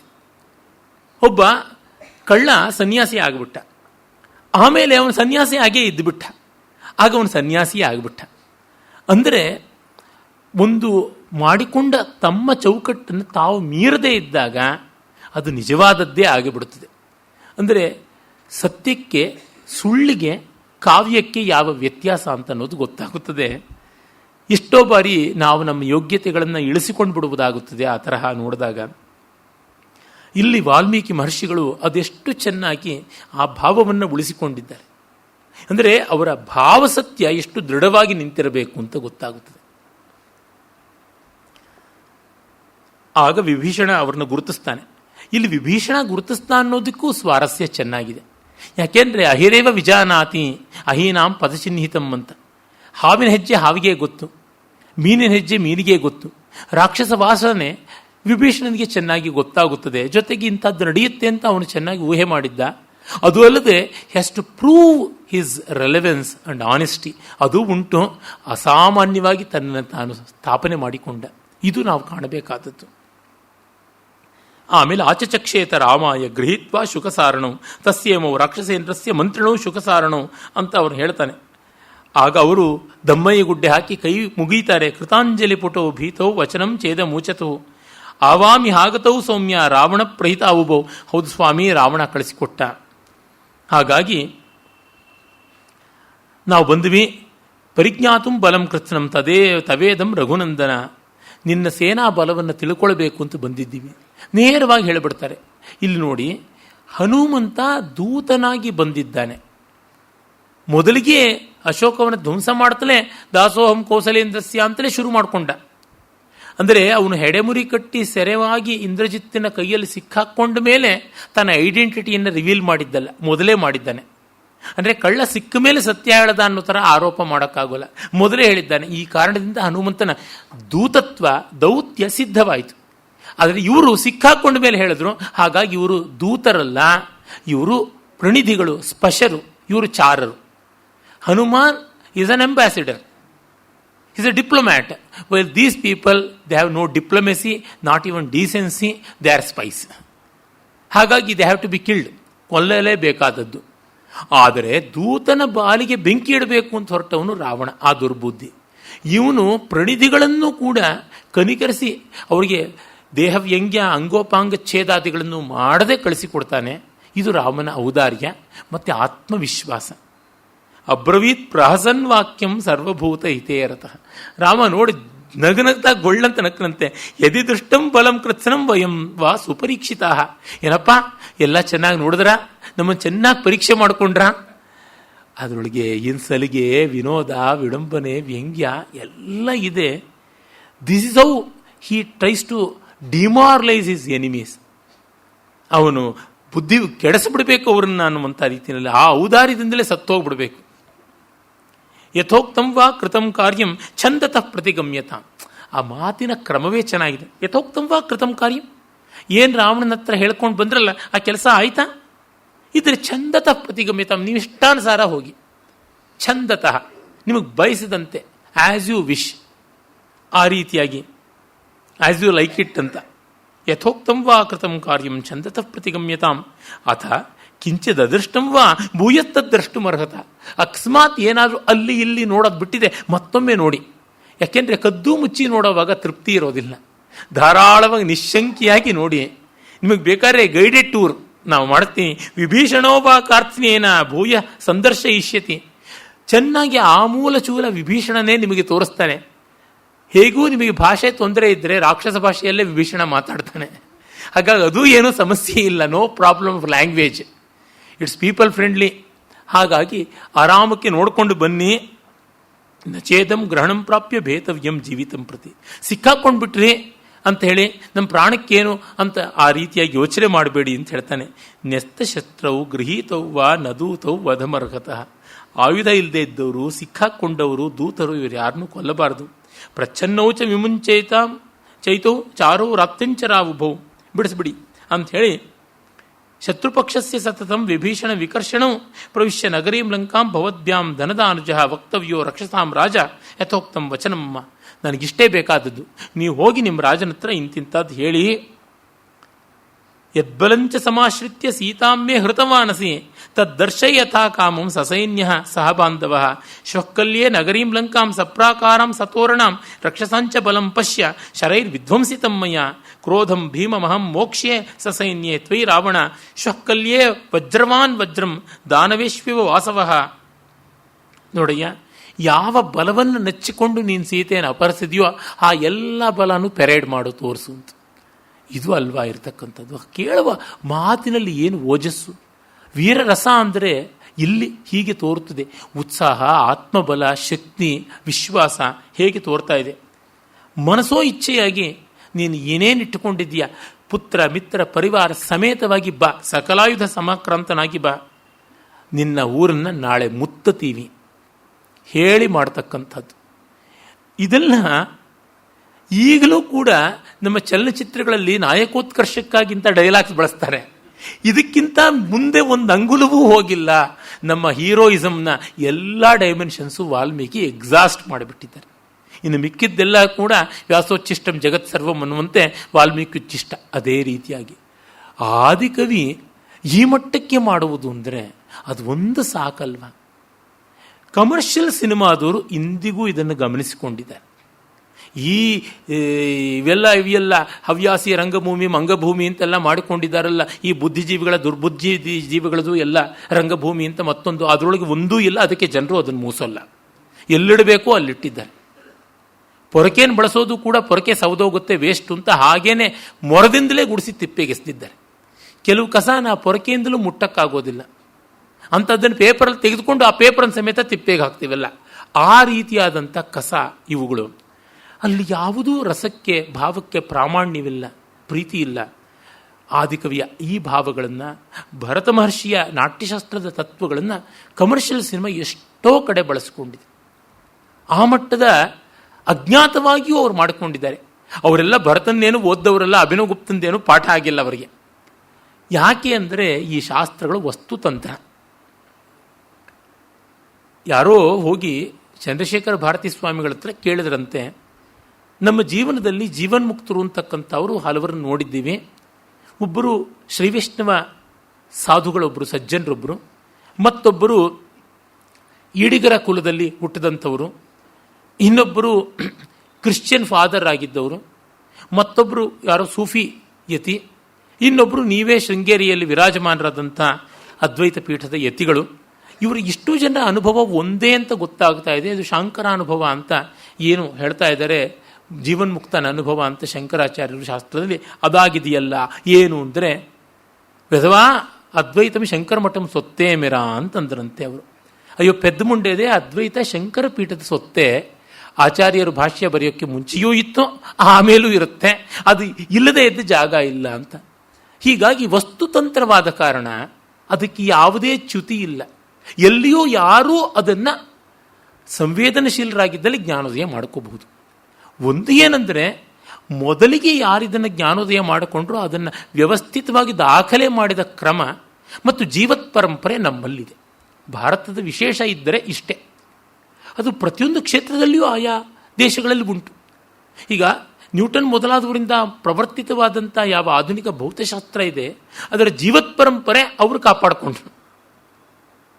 ಹೀಗೆ ಒಂದೊಂದು ಶಾಸ್ತ್ರಗಳ ಪರಂಪರೆ ಉಂಟು. ಎಲ್ಲ ವಿದ್ಯೆಗಳಿಗಿಂತ ಮಿಗಿಲಾದ ಸರ್ವವಿದ್ಯಾಭೂಷಣವಾದಂಥ ಈ ಬ್ರಹ್ಮವಿದ್ಯಾ ಪರಂಪರೆ ನಮ್ಮಲ್ಲಿ ಜೀವನ್ಮುಕ್ತ ಪರಂಪರೆಯಾಗಿ ವೇದೋಪನಿಷತ್ತುಗಳಲ್ಲಿ ದಾಖಲೆಗೊಂಡಿದೆ. ಶಾಸ್ತ್ರಗಳಲ್ಲಿ ಇನ್ನಷ್ಟು ವ್ಯವಸ್ಥಿತವಾಗಿ ನಿಕ್ಷಿಪ್ತವಾಗಿದೆ, ರಕ್ಷಿತವಾಗಿದೆ. ಇದು ಇಲ್ಲಿರುವ ವಿಶೇಷ. ಹಾಗೆ ಜಗತ್ತಿನಲ್ಲಿ ನಾಟ್ಯವಿದ್ಯೆಯ ಆ ಒಂದು ವಸ್ತುತಂತ್ರವನ್ನು, ಚಿತ್ತವೃತ್ತಿಗಳ ವಿಭಾವಾನುಭವ ಸಾಮಗ್ರಿ ವಿಶೇಷವನ್ನು ಭರತ ಮುನಿ ದಾಖಲೆ ಮಾಡಿತ್ತು. ಹಾಗಾಗಿ ಅಲ್ಲಿ ಪರಂಪರೆ ನಡ್ಕೊಂಡು ಬಂದಿದೆ. ಇದನ್ನು ಬಿಟ್ಟರೆ ಇದು ಪಂಚಾಂಗ ಸುಟ್ಟೆ ನಕ್ಷತ್ರವೂ ಮಾಯವಾಯಿತು ಅನ್ನೋ ಗಾದೆ ಆಗುತ್ತದೆ. ಹಾಗಲ್ಲ. ಆ ಕಾರಣದಿಂದಲೇ ಇದು ಈಗಲೂ ಯಾವಾಗಲೂ ಕೂಡ ಹೌದು, ನಮ್ಮ ಸುತ್ತಲಿನ ಜಗತ್ತಲ್ಲಿ ಇಂಥದ್ದನ್ನು ಕಾಣ್ತೀವಿ. ಹೀಗೆ ಮಾಡದೆ ಪರಿಣಾಮ ಉಂಟಾಗಲ್ಲ. ಎಫೆಕ್ಟ್ ಬರೋದು ಅಂತಾರಲ್ಲ, ಎಫೆಕ್ಟ್ ಬರಬೇಕು. ಎಫೆಕ್ಟ್ ಬರೋದಕ್ಕೆ ಏನು ಮಾಡೋಕ್ಕೂ ಸಿದ್ಧ ಆಗಿರ್ತಾರೆ. ನಮಗೆ ಗೊತ್ತಾಗುತ್ತೆ. ಆ ಹೀರೋ ಬರ್ತಾ ಇದ್ದಂಗೆ ಈ ಕಡೆಯಿಂದ 8 ಟಾಟಾ ಸುಮೋಗಳನ್ನ, ಈ ಕಡೆಯಿಂದ ಇನ್ನು 28 ಬೇರೆ ಬೇರೆ ಕಾರುಗಳು, ಜೀಪುಗಳನ್ನ ಆಕಾಶಕ್ಕೆ ಹಾರಿಸ್ತಾರೆ. ಇದು ಯಾತಕ್ಕೆ ಹಾರಿಸೋದು ಅಂದರೆ ಅವ್ನು ಬಂದಿದ್ದು ಗೊತ್ತಾಗಬೇಕಲ್ಲ. ರಜನಿಕಾಂತ್ ಕಾಲಿಟ್ಟ ಅಂದ ತಕ್ಷಣವೇ ಭೂಕಂಪ ಆಯಿತು ಅಂತ ಮಾಡಬೇಕು. ಅದನ್ನು ಜೋಕುಗಳಾಗಿ ಓದ್ತೀವಿ, ಸಿನಿಮಾದಲ್ಲಿ ಬಾಯಿ ಬಿಟ್ಕೊಂಡು ನೋಡ್ತೀವಿ. ಏನಂದರೆ ಆ ಪರಿಣಾಮ ಅಲ್ಲಿರ್ತಕ್ಕಂಥದ್ದು. ಇದನ್ನು ಕಂಡಾಗ ಈ ಬಗೆಯದು ಭಾವಸತ್ಯ ಮುಖ್ಯ ಅಂತ ಮೊದಲಿಗೆ ಆ ಜ್ಞಾನೋದಯವಾಯ್ತಲ್ಲ, ಇದು ದೊಡ್ಡದು. ಬ್ರಹ್ಮ ವರ ಕೊಟ್ಟಿದ್ದು ಈ ಅರ್ಥದಲ್ಲಿಯೇ. ನಾಳೆ ಬೆಳಗ್ಗೆ ವಜ್ರವಾನ್ ವಜ್ರಂ ದಾನವೇಶ್ವಿವ ವಾಸವಃ, ವಜ್ರಾಯುಧಧಾರಿಯಾಗಿ ಇಂದ್ರ ಹೇಗೋ ಹಾಗೆ ನಾನು ಬರ್ತೀನಿ ಅಂತ ಹೇಳಿದಾಗ ಪಾಪ ಅವನು ಜಯೇತಿ ಪ್ರತಿನಂದ್ಯೇತವು ರಾಘವಂ ಧರ್ಮ ಲಕ್ಷಣಂ ವತ್ಸಲಂ, ಅಪ್ಪ ರಾಮ ನಿಂಗೆ ಜಯವಾಗಲಿ ಅಂತ ಹೇಳಿಬಿಟ್ಟು ಅವರು ನಡುಗುವ ಸ್ವರದಲ್ಲಿ ಅಭಿನಂದನೆಯನ್ನು ಮಾಡಿ ಅವನ ಧರ್ಮವಾತ್ಸಲ್ಯಕ್ಕೆ ಮೆಚ್ಚಿಕೊಂಡ್ರು ಅಂತಿದೆ. ನೋಡಿ, ಈ ಪದ ಧರ್ಮವತ್ಸಲ ರಾಮಾಯಣದಲ್ಲಿ ಒಂದೇ ಕಡೆ ಬಂದಿರೋದು, ಇಲ್ಲೊಂದೇ ಕಡೆ ಬಂದಿರತಕ್ಕಂಥದ್ದು, ಇನ್ನೆಲ್ಲಿಯೂ ಬಂದಿಲ್ಲ. ಅಂದರೆ ಇತರ ಪ್ರಜಾವತ್ಸಲ, ಪಿತೃವತ್ಸಲ, ಮಾತೃವತ್ಸಲ, ಪುತ್ರವತ್ಸಲ ಅಂತ ಧರ್ಮವತ್ಸಲ ನಾನು ಸಂಸ್ಕೃತದಲ್ಲಿ ಎಲ್ಲಿಯೂ ಈ ಸಮಾಸವನ್ನು ಕಂಡಿಲ್ಲ, ರಾಮಾಯಣದಲ್ಲಿ ಕಂಡಿದ್ದೀನಿ. ಎಷ್ಟು ಮನೋಹರವಾದದ್ದು. ಧರ್ಮಬದ್ಧರಾದವರು, ಧರ್ಮಶ್ರದ್ಧೆ ಉಳ್ಳವರು ಹೀಗೆಲ್ಲ ಉಂಟು. ಧರ್ಮವತ್ಸಲರು ಅಂದರೆ ಧರ್ಮದ ಮೇಲೆ ವಾತ್ಸಲ್ಯ ತೋರಿಸಬಲ್ಲ. ಅಂದರೆ ಅದೆಷ್ಟು ಪ್ರೀತಿ ಇದೆ, ಸ್ನಿಗ್ಧತೆ ಇದೆ, ಆರ್ದ್ರ ಭಾವ ಇದೆ ಧರ್ಮದ ಬಗೆಗೆ ಅಂತ ಗೊತ್ತಾಗುತ್ತದೆ. ಇವರು ಬಂದು ಆಗಮ್ಯ ನಗರೀಂ ಲಂಕಾಂ ಅಬ್ರೂತಾಂ ರಾಕ್ಷಸಾಧಿಪಂ, ಕುವೆಂಪು ಅವರ ಕಿಂದರಜೋಗಿಯಲ್ಲಿ ಒಂದು ಕಡೆ ಬರ್ತದೆ, ತೂಚಿ ಗೌಡ ನೀಹಾಳಾಗ ಕರವನು ಮಾತ್ರ ಬಿಡದೆ ತೆರವೆವು ಅಂತೆಲ್ಲ ಹೇಳಿಬಿಟ್ಟು ಊರಿನ ಜನರೆಲ್ಲ ಹೋಗ್ಬಿಟ್ಟು ಬೈತಾರೆ. ಇಲಿಗಳ ಕಾಟವ ತೊರೆಯುವುದು ಹೇಗೆ, ಇಲಿಗಳ ಕಾಟವನ್ನು ನಾವು ಮೀರುವುದು ಹೇಗೆ ಅಂತ ಬಾಯಿಗೆ ಬಂದಂಗೆ ಊರಿನ ಜನ ಹೋಗ್ಬಿಟ್ಟು ಊರುಗೌಡನ ಬೈತಾರೆ. ಆ ರೀತಿಯಲ್ಲಿ ಇವರು ಬಂದು ರಾವಣನ ಬೈಯೋಕ್ಕೆ ಶುರು ಮಾಡ್ತಾರೆ. ನೀನೆಂಥ ಪಾಪಿಷ್ಟ, ನಮ್ಮನ್ನು ಅಟ್ಟುಬಿಟ್ಟೆ ಗೂಢಚರ್ಯ ಮಾಡ್ಕೊಂಡು ಬರೋದಕ್ಕೆ ಅಂತ ನಿನ್ನ ತಮ್ಮನೇ ನಮ್ಮನ್ನು ಹಿಡ್ಕೊಟ್ಟ. ಪುಣ್ಯವಶಾತ್ ರಾಮ ನಮ್ಮ ಕಣ್ಣಿಗೆ ಬಿದ್ದು, ಅವನ ಕಣ್ಣಿಗೆ ನಾವು ಬಿದ್ದು ನಾವು ಬಚಾವಾದ್ವಿ. ವಿಭೀಷಣ ಗೃಹೀತೌತು ವದಾರ್ಹೌ ರಾಕ್ಷಸೇಶ್ವರ ದೃಷ್ಟ್ವಾ ಧರ್ಮಾತ್ಮನಾ ಮುಕ್ತೌ ರಾಮೇಣ ಅಮಿತ ತೇಜಸ ಏಕಸ್ಥಾನಗತ ಯತ್ರ ಚತ್ವಾರ ಪುರುಷರ್ಷಭ ಲೋಕಪಾಲೋಪಮಾಶೂರ ಕೃತಾಸ್ತ್ರ ದೃಢವಿಕ್ರಮ ರಾಮೋ ದಾಶರಥಿ ಶ್ರೀಮಾನ್ ಲಕ್ಷ್ಮಣಶ್ಚ ವಿಭೀಷಣ ಸುಗ್ರೀವಶ್ಚ ಮಹಾತೇಜ ಮಹೇಂದ್ರ ಸಮವಿಕ್ರಮ ಏತೇ ಶಕ್ತಾ ಪುರೀಂ ಲಂಕಾಂ ಸಪ್ರಕಾರಂ ಸತೋರಣಾಂ ಉತ್ಪಟ್ಯ ಸಂಕ್ರಾಮಯಿತು ಸರ್ವೇ ತಿಷ್ಠಂತು ವಾನರಾಹ. ಮಾತು ಸರ್ವೇ ತಿಷ್ಟಂತು ವಾನರ ತೆಪ್ಪಕ್ಕೆ ಕೂತ್ಕೊಳ್ಳಿ ಹೇಳುವ ರೀತಿ, ಸರ್ವೇ ತಿಷ್ಟಂತು ವಾನರಾಹ. ಅವರಿರಲಿ ಆ ಕಡೆಗೆ, ಇವರು 4 ಜನ ಕಿತ್ತಾಕಿ ಲಂಕೆಯನ್ನು ಯಾವ ಊರಿಗೆ, ಯಾವ ದೇಶಕ್ಕೆ, ಯಾವ ಲೋಕಕ್ಕೆ ಬೇಕಾದರೂ ರವಾನೆ ಮಾಡಿಬಿಡಬಲ್ಲರು. ರಾಮ, ಲಕ್ಷ್ಮಣ, ವಿಭೀಷಣ, ಸುಗ್ರೀವ ಇವರಿದ್ದಾರೆ. ಯಾದೃಶಂ ತಸ್ಯ ರಾಮಸ್ಯ ರೂಪಂ ಪ್ರಹರಣಾನಿ ಚ ವದಿಷ್ಯತಿ ಪುರೀಂ ಲಂಕಾಂ ಏಕಸ್ತಿಷ್ಟಂತು ತೇತ್ರಯ. ಮತ್ತು ಮುಂದೆ ಆ 3 ಜನ ಆ ಕಡೆ ಇರಲಿ, ರಾಮ ಒಬ್ಬನೇ ಸಾಕು, ಅವನ ರೂಪ, ಅವನ ಆಯುಧ, ಅವನ ಶೌರ್ಯ ಸಾಕು, ಅಷ್ಟು ಕೆಲಸ ಮಾಡುತ್ತದೆ ಅಂತ. ಆ ಭಾಷೆ ಏಕಸ್ತಿಷ್ಠಂತು ಲಂಕಾಂ ಏಕ ತಿಷ್ಠಂತು ತೇತ್ರಯ, ಆ 3 ಜನ ಆಗಿರಲಿ ಅಂತ ಹೇಳುವಲ್ಲಿ ತೋರಿಸುವ ಲಾಘವ, ಆ ಓಘ ನೋಡಿದಾಗ ಗೊತ್ತಾಗುತ್ತದೆ. ರಾಮ ಲಕ್ಷ್ಮಣ ಗುಪ್ತಾಚ ಸಾ ಸುಗ್ರೀವೇಣ ಚ ವಾಹಿನಿ ಬಭೂವ ದುರ್ಧರ್ಷತರ ಸೇಂದ್ರೈರಪಿ ಸುರಾಸುರೈ. ಇಲ್ಲಿ ಇಂದ್ರೈರಪಿ ಅಂತ ಬಹುವಚನ ಬಳಸಿರೋದು. ಎಷ್ಟು ಜನ ಇಂದ್ರರು, ಪುರುಹೂತ ಒಬ್ಬ ಇಂದ್ರ, ವಾಸವ ಒಬ್ಬ ಇಂದ್ರ, ಮಘವ ಒಬ್ಬ ಇಂದ್ರ ಅಂತ ಬೇರೆ ಬೇರೆ ಇಂದ್ರರಿಗೆ ಪರ್ಯಾಯ ಶಬ್ದಗಳು, ಬೇರೆ ಬೇರೆ ಇಂದ್ರರು ಬೇರೆ ಬೇರೆ ಕಲ್ಪಗಳಲ್ಲಿ ಹುಟ್ಕೊಳ್ತಾರೆ. ಬ್ರಹ್ಮನ ಹೇಗೋ ಆಗಿ ಇಂದ್ರರು ಅಂತ ಉಂಟು. ಅವರೆಲ್ಲರೂ ದೇವತೆಗಳು, ದಾನವರು ಸೇರಿ ಬಂದರೂ ಇವನ ತೂಕ ಬರುವಂಥದ್ದಲ್ಲ. ಹಾಗಾಗಿ ಪ್ರದೀಯತಾಂ ದಾಶರಥಾಯ ಮೈಥಿಲಿ, ರಾಮನ ಕೊಟ್ಬಿಡಪ್ಪ ಸೀತೇನ ಅಂತ. ಅಂದರೆ ರಾಮನ ವ್ಯಕ್ತಿತ್ವ ಇವನಿಗೆ ತುಂಬ ನಚ್ಚಿಕೆ ಇದ್ದ ಗೂಢಚಾರರ ಮೇಲೂ ಪರಿಣಾಮ ಬೀರಿದೆ. ಸಾಮಾನ್ಯವಾಗಿ ಗೂಢಚಾರಿಕೆ ಎಲ್ಲ ಮಾಡ್ಕೊಂಡು ಬರುವಂಥವ್ರು ಯಾರಾಗಿರಬೇಕು, ತುಂಬ ನಂಬಿಕೆಗೆ ಅರ್ಹರಾಗಿರಬೇಕು. ನಂಬಿಕೆಗೆ ಅರ್ಹರಾಗಿ ಯಾರಿರ್ತಾರೆ, ಇವರ ಶಕ್ತಿಯ ಮೇಲೆ ಗೌರವ ಇಟ್ಟವರು, ಇವರು ಕೊಡೋ ಸಂಬಳ ಸಾರಿಗೆಯ ಮೇಲೆ ವಿಶ್ವಾಸ ಇಟ್ಕೊಂಡವರು, ಎಲ್ಲಕ್ಕಿಂತ ಮಿಗಿಲಾಗಿ ಅವ್ರ ವ್ಯಕ್ತಿತ್ವದ ಮೇಲೂ ಒಂದಿಷ್ಟು ಪ್ರೀತಿ ಗೌರವ ಇರತಕ್ಕಂಥವ್ರು. ಹಾಗಿದ್ದವ್ರನ್ನ at one stroke brain wash ಮಾಡಿ ಕಳಿಸ್ಬಿಟ್ನಲ್ಲ ರಾಮ, ಔದಾರ್ಯದಿಂದ ಅವ್ರನ್ನ ತಿಂದು ತೇಗಿಬಿಟ್ನಲ್ಲ, ಇದು ತುಂಬ ದೊಡ್ಡದಾದದ್ದು. ಅಂದರೆ ಅವನ ಆತ್ಮವಿಶ್ವಾಸ ಎಷ್ಟು. ಇವರು ಸೇನೆಯನ್ನು ಹುಡ್ಕೊಂಡು ನೋಡ್ತಾರಾ, ಅದು ಏನು ಮಾಡ್ತಕ್ಕಂಥದ್ದು. ಸೇನಾ ಪರಿಚ್ಛದಸ್ತಸ್ಯ ದ್ವಯಮೇ ವಾರ್ಥ ಸಾಧನಂ. ರಘುವಂಶದಲ್ಲಿ ಕಾಳಿದಾಸ ಹೇಳ್ತಾನಲ್ಲ, ಅವನಿಗಿದ್ದದ್ದು 2. ಅದು ಒಂದು ವಸಿಷ್ಠರ ಮಂತ್ರ, ಶಾಸ್ತ್ರೇಶ್ವಕುಂಠಿತ ಬುದ್ಧಿ ಮೌರ್ವಿ ಧನುಷಿತ ಚಾತತ. ಶಾಸ್ತ್ರದಲ್ಲಿ ಅಕುಂಠಿತವಾದ ಬುದ್ಧಿ, ಶಸ್ತ್ರಪ್ರಜ್ಞೆ ದಿಲೀಪನಿಗೆ ಮೌರ್ವಿ ಧನುಷಿ ಚ ಆತತ, ಬಿಲ್ಲಿಗೆ ಹೆದೆ ಏರಲ್ಪಟ್ಟದ್ದು. ಅಂದರೆ ಎವರ್ ವಿಜಿಲೆಂಟ್ ಬೌ, ನಿರಂತರ ಸಜ್ಜುಗೊಂಡಂತಹ ಧನುಸ್ಸು ಮತ್ತು ನಿರಂತರವೂ ಬುದ್ಧಿ ನೈಶಿತ್ಯ ಶಾಸ್ತ್ರದಿಂದ ಬಂದಿರತಕ್ಕಂಥದ್ದು, ಮೊಂಡಾಗದೇ ಇರತಕ್ಕಂಥ ಬುದ್ಧಿ. ಅದು ಉಪಸ್ಥಿತಿ ಅಂತಾರಲ್ಲ, ಅವನ ಜಿಹ್ವಾಗ್ರದಲ್ಲಿ ವಿದ್ಯಾ ಸಮುಪಸ್ಥಿತಿ ಇತ್ತು.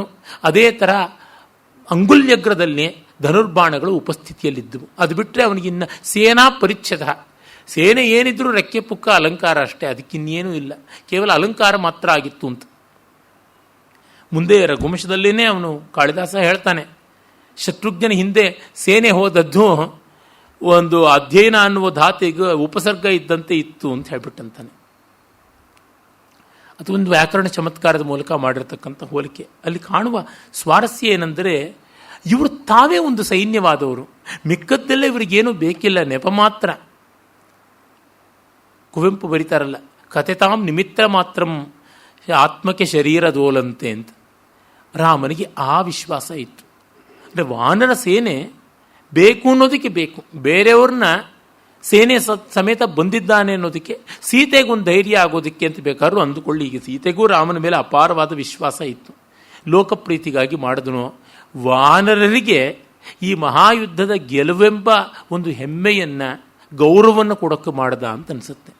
ಕೆಲವೊಮ್ಮೆ ಎಷ್ಟೋ ಜನ ಇನ್ನೊಬ್ಬರಿಗೆ ಆ ಅರ್ಹತೆಯನ್ನು ತಂದುಕೊಡೋಕ್ಕೋಸ್ಕರ ಅದನ್ನು ಒಪ್ಪಿಕೋತಾರೆ, ಅದು ಬಿಟ್ಟು ಇನ್ಯಾವುದೂ ಅಲ್ಲ.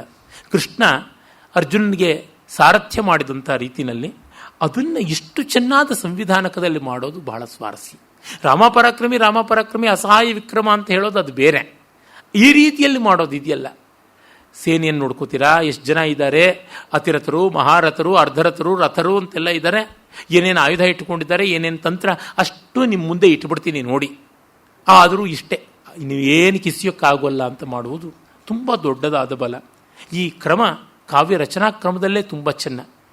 ಈಗಲೂ ನಮ್ಮ ಕಮರ್ಷಿಯಲ್ ಸಿನಿಮಾಗಳೆಲ್ಲ, ನಿನ್ನ ನೋಡಯ್ಯ ನಾನು ಎಡಗೈನಲ್ಲಿಯೇ ನಿಭಾಯಿಸ್ತೀನಿ, ಬಲಗೈನ ಬೆನ್ನ ಹಿಂದೆನೇ ಕಟ್ಕೊಂಡಿರ್ತೀನಿ ಅಂತ ಫೈಟ್ ಮಾಡುವಂಥ ಹೀರೋಗಳ ಸಿನಿಮಾಗಳು ಎಷ್ಟು ಹಿಟ್ಟಾಗಿರೋದು, ಜೂಬ್ಲಿ ಆಗಿರೋದಂಥದ್ದು ನಾನೇ ನೋಡಿದ್ದೀನಿ. ಅಂದರೆ ಅವೆಲ್ಲ ಅವರ ಅಸಾಮಾನ್ಯವಾದ ಶಕ್ತಿಯ ಮೇಲೆ. ನಾನು ಇಷ್ಟೇ ಚೌಕಟ್ಟಲ್ಲಿ ನಿಂತ್ಕೊಂಡಿರ್ತೀನಿ, ಅಷ್ಟರೊಳಗೆ ನಿಂತು ಫೈಟ್ ಮಾಡ್ತೀನಿ, ಹೀಗೆ ತರತರಾವರಿಯಾಗಿ ಈ ಕಾನ್ಸೆಪ್ಟ್ಸನ್ನೇ ಬೆಳೆಸ್ಕೊಂಡಿದ್ದಾರೆ, ಇನ್ನೇನೂ ಮಾಡಿಲ್ಲ. ಆಮೇಲೆ ರಾವಣನಿಗೆ ಕೋಪ ಬಂದುಬಿಡ್ತು. ಮತ್ತೆ ಅವನು ಯೋಚನೆ ಮಾಡ್ಕೋತಾನೆ, ಇದೇನು ಈ ಥರ ಆಯ್ತಾ ಅಂತ ತನಗೆ ತಾನೇ ಯೋಚನೆ ಮಾಡ್ಕೋತಾ ಇರ್ತಾನೆ. ಆಗ ನೋಡಿ, ಸಾರಣ ಶುಕ ಎಲ್ಲ ಧೈರ್ಯವಾಗಿ ಹೇಳ್ತಾ ಇರ್ತಾರಲ್ಲ, ತದ್ವಚ ಪಥ್ಯಂ ಅಕ್ಲೀಬಂ. ಅಕ್ಲೀಬಂ ಅಂದರೆ ನಿಸ್ಸಂಕೋಚವಾಗಿ ಹೇಳ್ತಾ ಇದ್ರು. ರಾವಣ ಅನ್ನೋ ಅಂಜಿಕೆಯೂ ಇಲ್ಲದೆ, ನಾನು ಮೊದಲೇ ಹೇಳಿದ್ನಲ್ಲ, ಬಾಯಿಗೆ ಬಂದಂಗೆ ಬೈಕೊಳ್ಳೋಕೆ ಶುರು ಮಾಡಿದ್ರು ಅಂತ. ನಿಶಮ್ಯ ರಾವಣೋ ರಾಜ ಪ್ರತ್ಯಭಾಷತ ಸಾರಣಂ. ಅವನು ಹೇಳ್ತಾನೆ, ಯದಿ ಮಾಂ ಅಭಿಯುಂಜೀರನ್ ದೇವ ಗಂಧರ್ವ ದಾನವಾಹ ನೈವ ಸೀತಾಂ ಪ್ರದಾಸ್ಯಾಮಿ ಸರ್ವಲೋಕ ಭಯಾದಪಿ. ಏನೇನಾದರೂ 3 ಲೋಕ ತಲೆ ಮೇಲೆ ತಲೆ ಬೀಳಿಸಿದ್ರು ನಾನಂತೂ ಸೀತೆಯನ್ನು ಕೊಡೋದಿಲ್ಲ ಅಂತ ಹೇಳಿ, ನನ್ನ ಯುದ್ಧದಲ್ಲಿ ಗೆಲ್ಲುವವರು ಯಾರೂ ಇಲ್ಲ ಅಂತ ಅಂದುಕೊಂಡು ಆಮೇಲೆ ತಾನೇ ಕಪಿಸೈನ್ಯವನ್ನು ನೋಡಬೇಕು ಅಂತ ಹೋಗ್ತಾನೆ. ತಾಭ್ಯಾಂ ಚರಾಭ್ಯಾಂ ಸಹಿತೋ ರಾವಣ ಕ್ರೋಧಮೂರ್ಛಿತ ಪಶ್ಯಮಾನ. ಪಶ್ಯನ್ನಂತೆ ಇರಬೇಕು, ಶಾನಚ್ ಪ್ರತ್ಯಯ ಬಳಸಿದ್ದಾರೆ ಶತ್ರುಪ್ರತ್ಯಯದಲ್ಲಿ, ಅದು ಪರಸ್ಮೈಪದಿ. ಸಮುದ್ರಂಚ ಪರ್ವತಾಂಶ್ಚ ವನಾನಿಚ ದದರ್ಶ ಪೃಥಿವೀ ದೇಶಂ ಸುಸಂಪೂರ್ಣಂ ಪ್ಲವಂಗಮೈಹಿ. ತನ್ನ ಎತ್ತರವಾದ ಅರಮನೆಯ ಗೋಪುರವನ್ನು ಏರಿ ನೋಡ್ತಾನೆ, ಅಲ್ಲಿಂದ ಕಾಣಿಸೋದು ಪೂರ್ಣ ವಾನರ ಸೇನೆಯೇ. ಸಮುದ್ರ ತೀರವಾಗಲಿ, ಅಲ್ಲಿದ್ದ ಗಿಡಮರಗಳಾಗಲಿ, ಬೆಟ್ಟಗುಡ್ಡಗಳಾಗಲಿ ಎಲ್ಲ ವಾನರಾಚ್ಛಾದಿತವಾಗಿರುವಂಥದ್ದು ಕಾಣಿಸುತ್ತದೆ. ಆಗ ಅಲ್ಲಿ ಯಾರ್ಯಾರಿದ್ದಾರೆ ಮುಖ್ಯರಾದವರು, ಅವರ ಬಗೆಗೆ ಹೇಳು ಅಂತಂತಾನೆ. ಇದು ಒಂದು ರಚನಾ ಸ್ವಾರಸ್ಯ. ಶತ್ರುವಿನ ಬಾಯಿನಲ್ಲಿಯೇ, ಶತ್ರುಗಳ ಪರಿವಾರದ ಬಾಯಿನಲ್ಲಿಯೇ ಯಾರು ಏನು ಅಂತ ಹೇಳಿಸ್ತಕ್ಕಂಥದ್ದು. ಆ ಮೂಲಕವಾಗಿ ರಾಮನ ಕಡೆಗೆ ಬಂದಂಥ ವೀರರು ಯಾರು ಅಂತ ನೀಲ, ಅಂಗದ, ನಲ, ಹೀಗೆ ಒಬ್ಬೊಬ್ಬರದು ಹೇಳ್ತಾನೆ. ಶ್ವೇತ, ಕುಮುದ, ರಂಭ, ಶರಭ, ಪನಸ, ಗವಯ, ಗವಾಕ್ಷ, ಹೀಗೆ ಇನ್ನೂ ಬೇಕಾದಷ್ಟು ಜನ ಬರ್ತಾರೆ. ಅಲ್ಲಿರುವ ಸ್ವಾರಸ್ಯ ಈ ರಚನಾಕ್ರಮವೇ. ಇಲ್ಲಿ ಕೆಲವೊಂದು ಪದ್ಯಗಳು ಚೆನ್ನಾಗಿವೆ. ಸ್ಫೋಟಯತ್ಯಭಿಸಮೃದ್ಧೋ ಲಾಂಗೂಲಂಚ ಪುನಃ ಪುನಃ ಯಸ್ಯ ಲಾಂಗೂಲ ಶಬ್ದೇನ ಸ್ಮನಂತಿ ಪ್ರದಿಶೋ ದಿಶ. ಇವನೊಬ್ಬ ಬಾಲವನ್ನು ಅಪ್ಪಳಿಸಿ ಅಪ್ಪಳಿಸಿ ಕೋಲಾಹಲ ಮಾಡ್ತಾ ಇದ್ದಾನೆ, ಅವನೇ ಯುವರಾಜ ಅಂಗದ ಅಂತ. ಹುಡುಗ ಬೇರೆ, ಬಾಲವನ್ನು ಅಪ್ಪಳಿಸಿ ದಿಕ್ಕು ವಿದಿಕ್ಕು ಅಂದರೆ ಡೈರೆಕ್ಷನ್ಸ್ ಆ್ಯಂಡ್ ಇಂಟರ್ಮೀಡಿಯೇಟ್ ಡೈರೆಕ್ಷನ್ಸ್ ಇವೆಲ್ಲ ತುಂಬಿ ತುಳುಕಾಡಿಸ್ತಾ ಇದ್ದಾನೆ ಶಬ್ದದಿಂದ. ಏತಸ್ಯ ಸಾಮತಿ ಸರ್ವ ಯದೃಷ್ಟಾ ಜನಕಾತ್ಮಜ ಹನುಮತ ವೇಗವತ ರಾಘವಸ್ಯ ಹಿತೈಷಿಣ. He is the architect and brain behind the visit of Hanuman, the rampage of Hanuman. Hanumantha ಇಲ್ಲಿಗೆ ಬಂದು ದಾಳಿ ಮಾಡೋದಕ್ಕೆ ಅಂಗದನೇ ಬ್ರೈನು, ಮಾಸ್ಟರ್ ಬ್ರೈನು, ಅವನೇ ಆ ತಂಡಕ್ಕೆ ನಾಯಕನಾಗಿದ್ದ. ಅನುವಾಲಿ ಸುತಸ್ಯಾಪಿ, ಆ ಮಾತು ನೋಡಿ, ಅನುವಾಲಿ ಸುತ, ಈ ಅಂಗದನ ಹಿಂದೆನೆ ಇಲ್ಲೇ ನೋಡು ಇದ್ದಾನೆ. ಬಲೇನ ಮಹತಾವೃತಃ ವೀರಸ್ತಿಷ್ಠತಿ ಸಂಗ್ರಾಮೆ ಸೇತು ಹೇತುರಯಂ ನಲಹ. ಈ ಇಡೀ ಸೇತುವೆ ನೋಡ್ತಾ ಇದೆಯಲ್ಲ, ಇನ್ನೂ ವಾನರರು ಬರ್ತಾನೆ ಇದ್ದಾರಲ್ಲ, ಆ ಸೇತುವೆಯನ್ನು ನಿರ್ಮಾಣ ಮಾಡಿದ್ದು ಇವನೇ ನಲ ಅಂತ. ಹೀಗೆ ರಾವಣನ ಎದುರಿಗೆ ಶತ್ರು ಸೈನ್ಯ ಸಂಕೀರ್ತನ ಮಾಡಿದ್ರೆ ಅವನಿಗೆ ಎಷ್ಟು ಎದೆಲ್ಲ ಅವಲಕ್ಕಿ ಕುಟ್ಟಬೇಡ, ಹೊಟ್ಟೆನಲ್ಲಿ ಎಷ್ಟು ಮೆಣಸಿನಕಾಯಿ ರುಬ್ಬಬೇಡ, ಇದು ಆಗುವಂಥದ್ದು. ಅದನ್ನು ಆದಿಕವಿಗಳು ಹೇಳುವ ಭಾಷೆಯೇ ತುಂಬ ಹೃದಯಂಗಮವಾದಂಥದ್ದು. ಮತ್ತೆ ಇನ್ನಷ್ಟು ಜನರನ್ನು ತೋರಿಸ್ತಾನೆ. ಧೂಮ್ರನನ್ನು, ಜಾಂಬವಂತನನ್ನು, ದಂಭನನ್ನು, ಸನ್ನಾದನನ್ನು, ಕ್ರಥನನನ್ನು, ಹೀಗೆ ಬೇರೆ ಬೇರೆ ವಾನರನ್ನೆಲ್ಲ ತೋರಿಸಿ ಅವರ ಶಕ್ತಿಗಳನ್ನು, ಸಾಮರ್ಥ್ಯಗಳನ್ನು, ಸಾಹಸಗಳನ್ನು, ಪರಿವಾರವನ್ನು ಪರಿಚಯ ಮಾಡಿಕೊಡ್ತಾನೆ. ಅಂದರೆ ಇವರಿಗೆ ಎಷ್ಟು ಡೀಟೇಲ್ಸನ್ನು ರಾಮ ಕೊಟ್ಟಿದ್ದಾನೆ ಅಂತ ಗೊತ್ತಾಗುತ್ತದೆ. ಆಮೇಲೆ ಮೈಂದ, ದ್ವಿವಿಧ ಇವರುಗಳದ್ದು ಹೇಳ್ತಾನೆ. ಮತ್ತು ನಾನಾ ವಿಧವಾದ ಅಪಶಕುನಗಳು ಏನಾಗ್ತಾ ಇವೆ ಅದು ಬರುತ್ತದೆ. ಶತ್ರು ಸೈನ್ಯ ದರ್ಶನ, ಅಪಶಕುನ ದರ್ಶನ, ಅದೆಲ್ಲ ರಾವಣನನ್ನು ತಲೆಗೆಡಿಸುತ್ತದೆ. ಅದಾದ ಮೇಲೆ ಮತ್ತೆ ಈ ಶುಕಸಾರಣರು ಬಂದಂತೆ ಮತ್ತೊಂದು ಪ್ರಕ್ಷಿಪ್ತ ಸರ್ಗ ಇದೆ. ಅಲ್ಲಿ ರಾವಣ ಅವ್ರನ್ನ ಬೈತಾನೆ. ಅಪಧ್ವಂಸತ ಗಚ್ಚದ್ವಂ ಸನ್ನಿಕರ್ಷಾದಿತೋ ಮಮ ನೈವಾಂ ಹಂತುಮಿಚ್ಚಾಮಿ ಸ್ಮರಾಂ ಯುಪಕೃತಾನಿವಾಂ ಹತಾವೇವ ಕೃತಜ್ಞೌತು ಮೈ ಸ್ನೇಹಪರಾಂಗ್ಮುಖವು ಅಂತ. ನೀವು ನೆಗೆದು ಬಿಡಿ, ನೀವು ದೂರ ಹೋಗಿ, ನಿಮ್ಮನ್ನು ಕೊಂದು ಬಿಡಬೇಕು, ಆದರೆ ನನಗೆ ಉಪಕಾರ ಮಾಡಿದ್ದೀರಾ ಅಂತ ಬಿಟ್ಟಿದ್ದೀನಿ, ಸಾಕು ಶತ್ರು ಕೀರ್ತನ ಅಂತ ಓಡಿಸ್ತಾನೆ ಅವರನ್ನು ಅಂತ ಬರ್ತದೆ. ಅಂದರೆ ತನಗೆ ತುಂಬ ಪ್ರಾಮಾಣಿಕರಾಗಿ ಬದ್ಧ ವಿಶ್ವಾಸಿಗಳಾಗಿದ್ದ ಈ ಗೂಢಚಾರರು ಈ ಮಟ್ಟಕ್ಕೆ ಶತ್ರು ಕೀರ್ತನ ಮಾಡುವಂತೆ ಆದರಲ್ಲ ಅಂತ ರಾವಣನಿಗೆ ಬಂದ ಅಸಮಾಧಾನ. ಇವೆಲ್ಲವೂ ತುಂಬ ತುಂಬ ವ್ಯಂಗ್ಯರ ಮಾರ್ಗದಿಂದ, ಧ್ವನಿ ಮಾರ್ಗದಿಂದ ರಾಮನ ಔದಾರ್ಯ ಶಕ್ತಿಗಳನ್ನೇ ತೋರಿಸ್ತಾ ಬರುತ್ತದೆ. ಮತ್ತೊಂದು ಸರ್ಗ, 30ನೇ ಸರ್ಗ, ಅದು ಪ್ರಕ್ಷಿಪ್ತ ಸರ್ಗ. ಈ ವಾನರ ಸೇನಾ ಸಮೂಹದ ಬಲವನ್ನು ವರ್ಣಿಸ್ತಕ್ಕಂಥದ್ದು. ಈ ಇಡೀ ಯುದ್ಧಕಾಂಡದಲ್ಲಿ ಆ ಥರ ಸೂಪರ್ಫ್ಲೂಯಸ್ ಆದದ್ದು ಸಾಕಷ್ಟು ಬರುತ್ತದೆ. ನಾನು ಮೊದಲೇ ಹೇಳಿದ್ದೆ. ಕಾರಣ ಏನೆಂದರೆ ಪ್ರಕ್ಷೇಪಕಾರರಿಗೆ ಉತ್ಸಾಹ ಯುದ್ಧವನ್ನು ವರ್ಣಿಸೋದ್ರೊಳಗೆ ತುಂಬ. ಇದಾದರೂ ಪರವಾಗಿಲ್ಲ, ಇಡೀ ರಾಮಾಯಣದಲ್ಲೇ ದೊಡ್ಡ ಸರ್ಗ, ದೊಡ್ಡ ಕಾಂಡ ಯುದ್ಧಕಾಂಡ ಅಂತ ನಾನು ಮೊದಲೇ ಹೇಳಿದ್ದೆ. ಆದರೆ ಇದು ಒಂದು ಅಳತೆಯಲ್ಲಿದೆ. ಇದನ್ನು ಆಧರಿಸಿಕೊಂಡು ಬಂದ ಕನ್ನಡದ ತೊರವೆ ರಾಮಾಯಣದಲ್ಲಿ ಮಿಕ್ಕೆಲ್ಲ ಕಾಂಡಗಳ ಗಾತ್ರ ಎಷ್ಟಿದೆಯೋ ಅಷ್ಟು ಗಾತ್ರ ಯುದ್ಧಕಾಂಡ ಇದೆ. ಬಾಲ, ಅಯೋಧ್ಯ, ಅರಣ್ಯ, ಕಿಷ್ಕಿಂಧ, ಸುಂದರ, ಇಷ್ಟು ಕಾಂಡಗಳು ಯಾವುದಿವೆ, 5 ಕಾಂಡಗಳು, ಅವುಗಳ ಗಾತ್ರದಲ್ಲಿ ಯುದ್ಧಕಾಂಡ ಒಂದಿದೆ.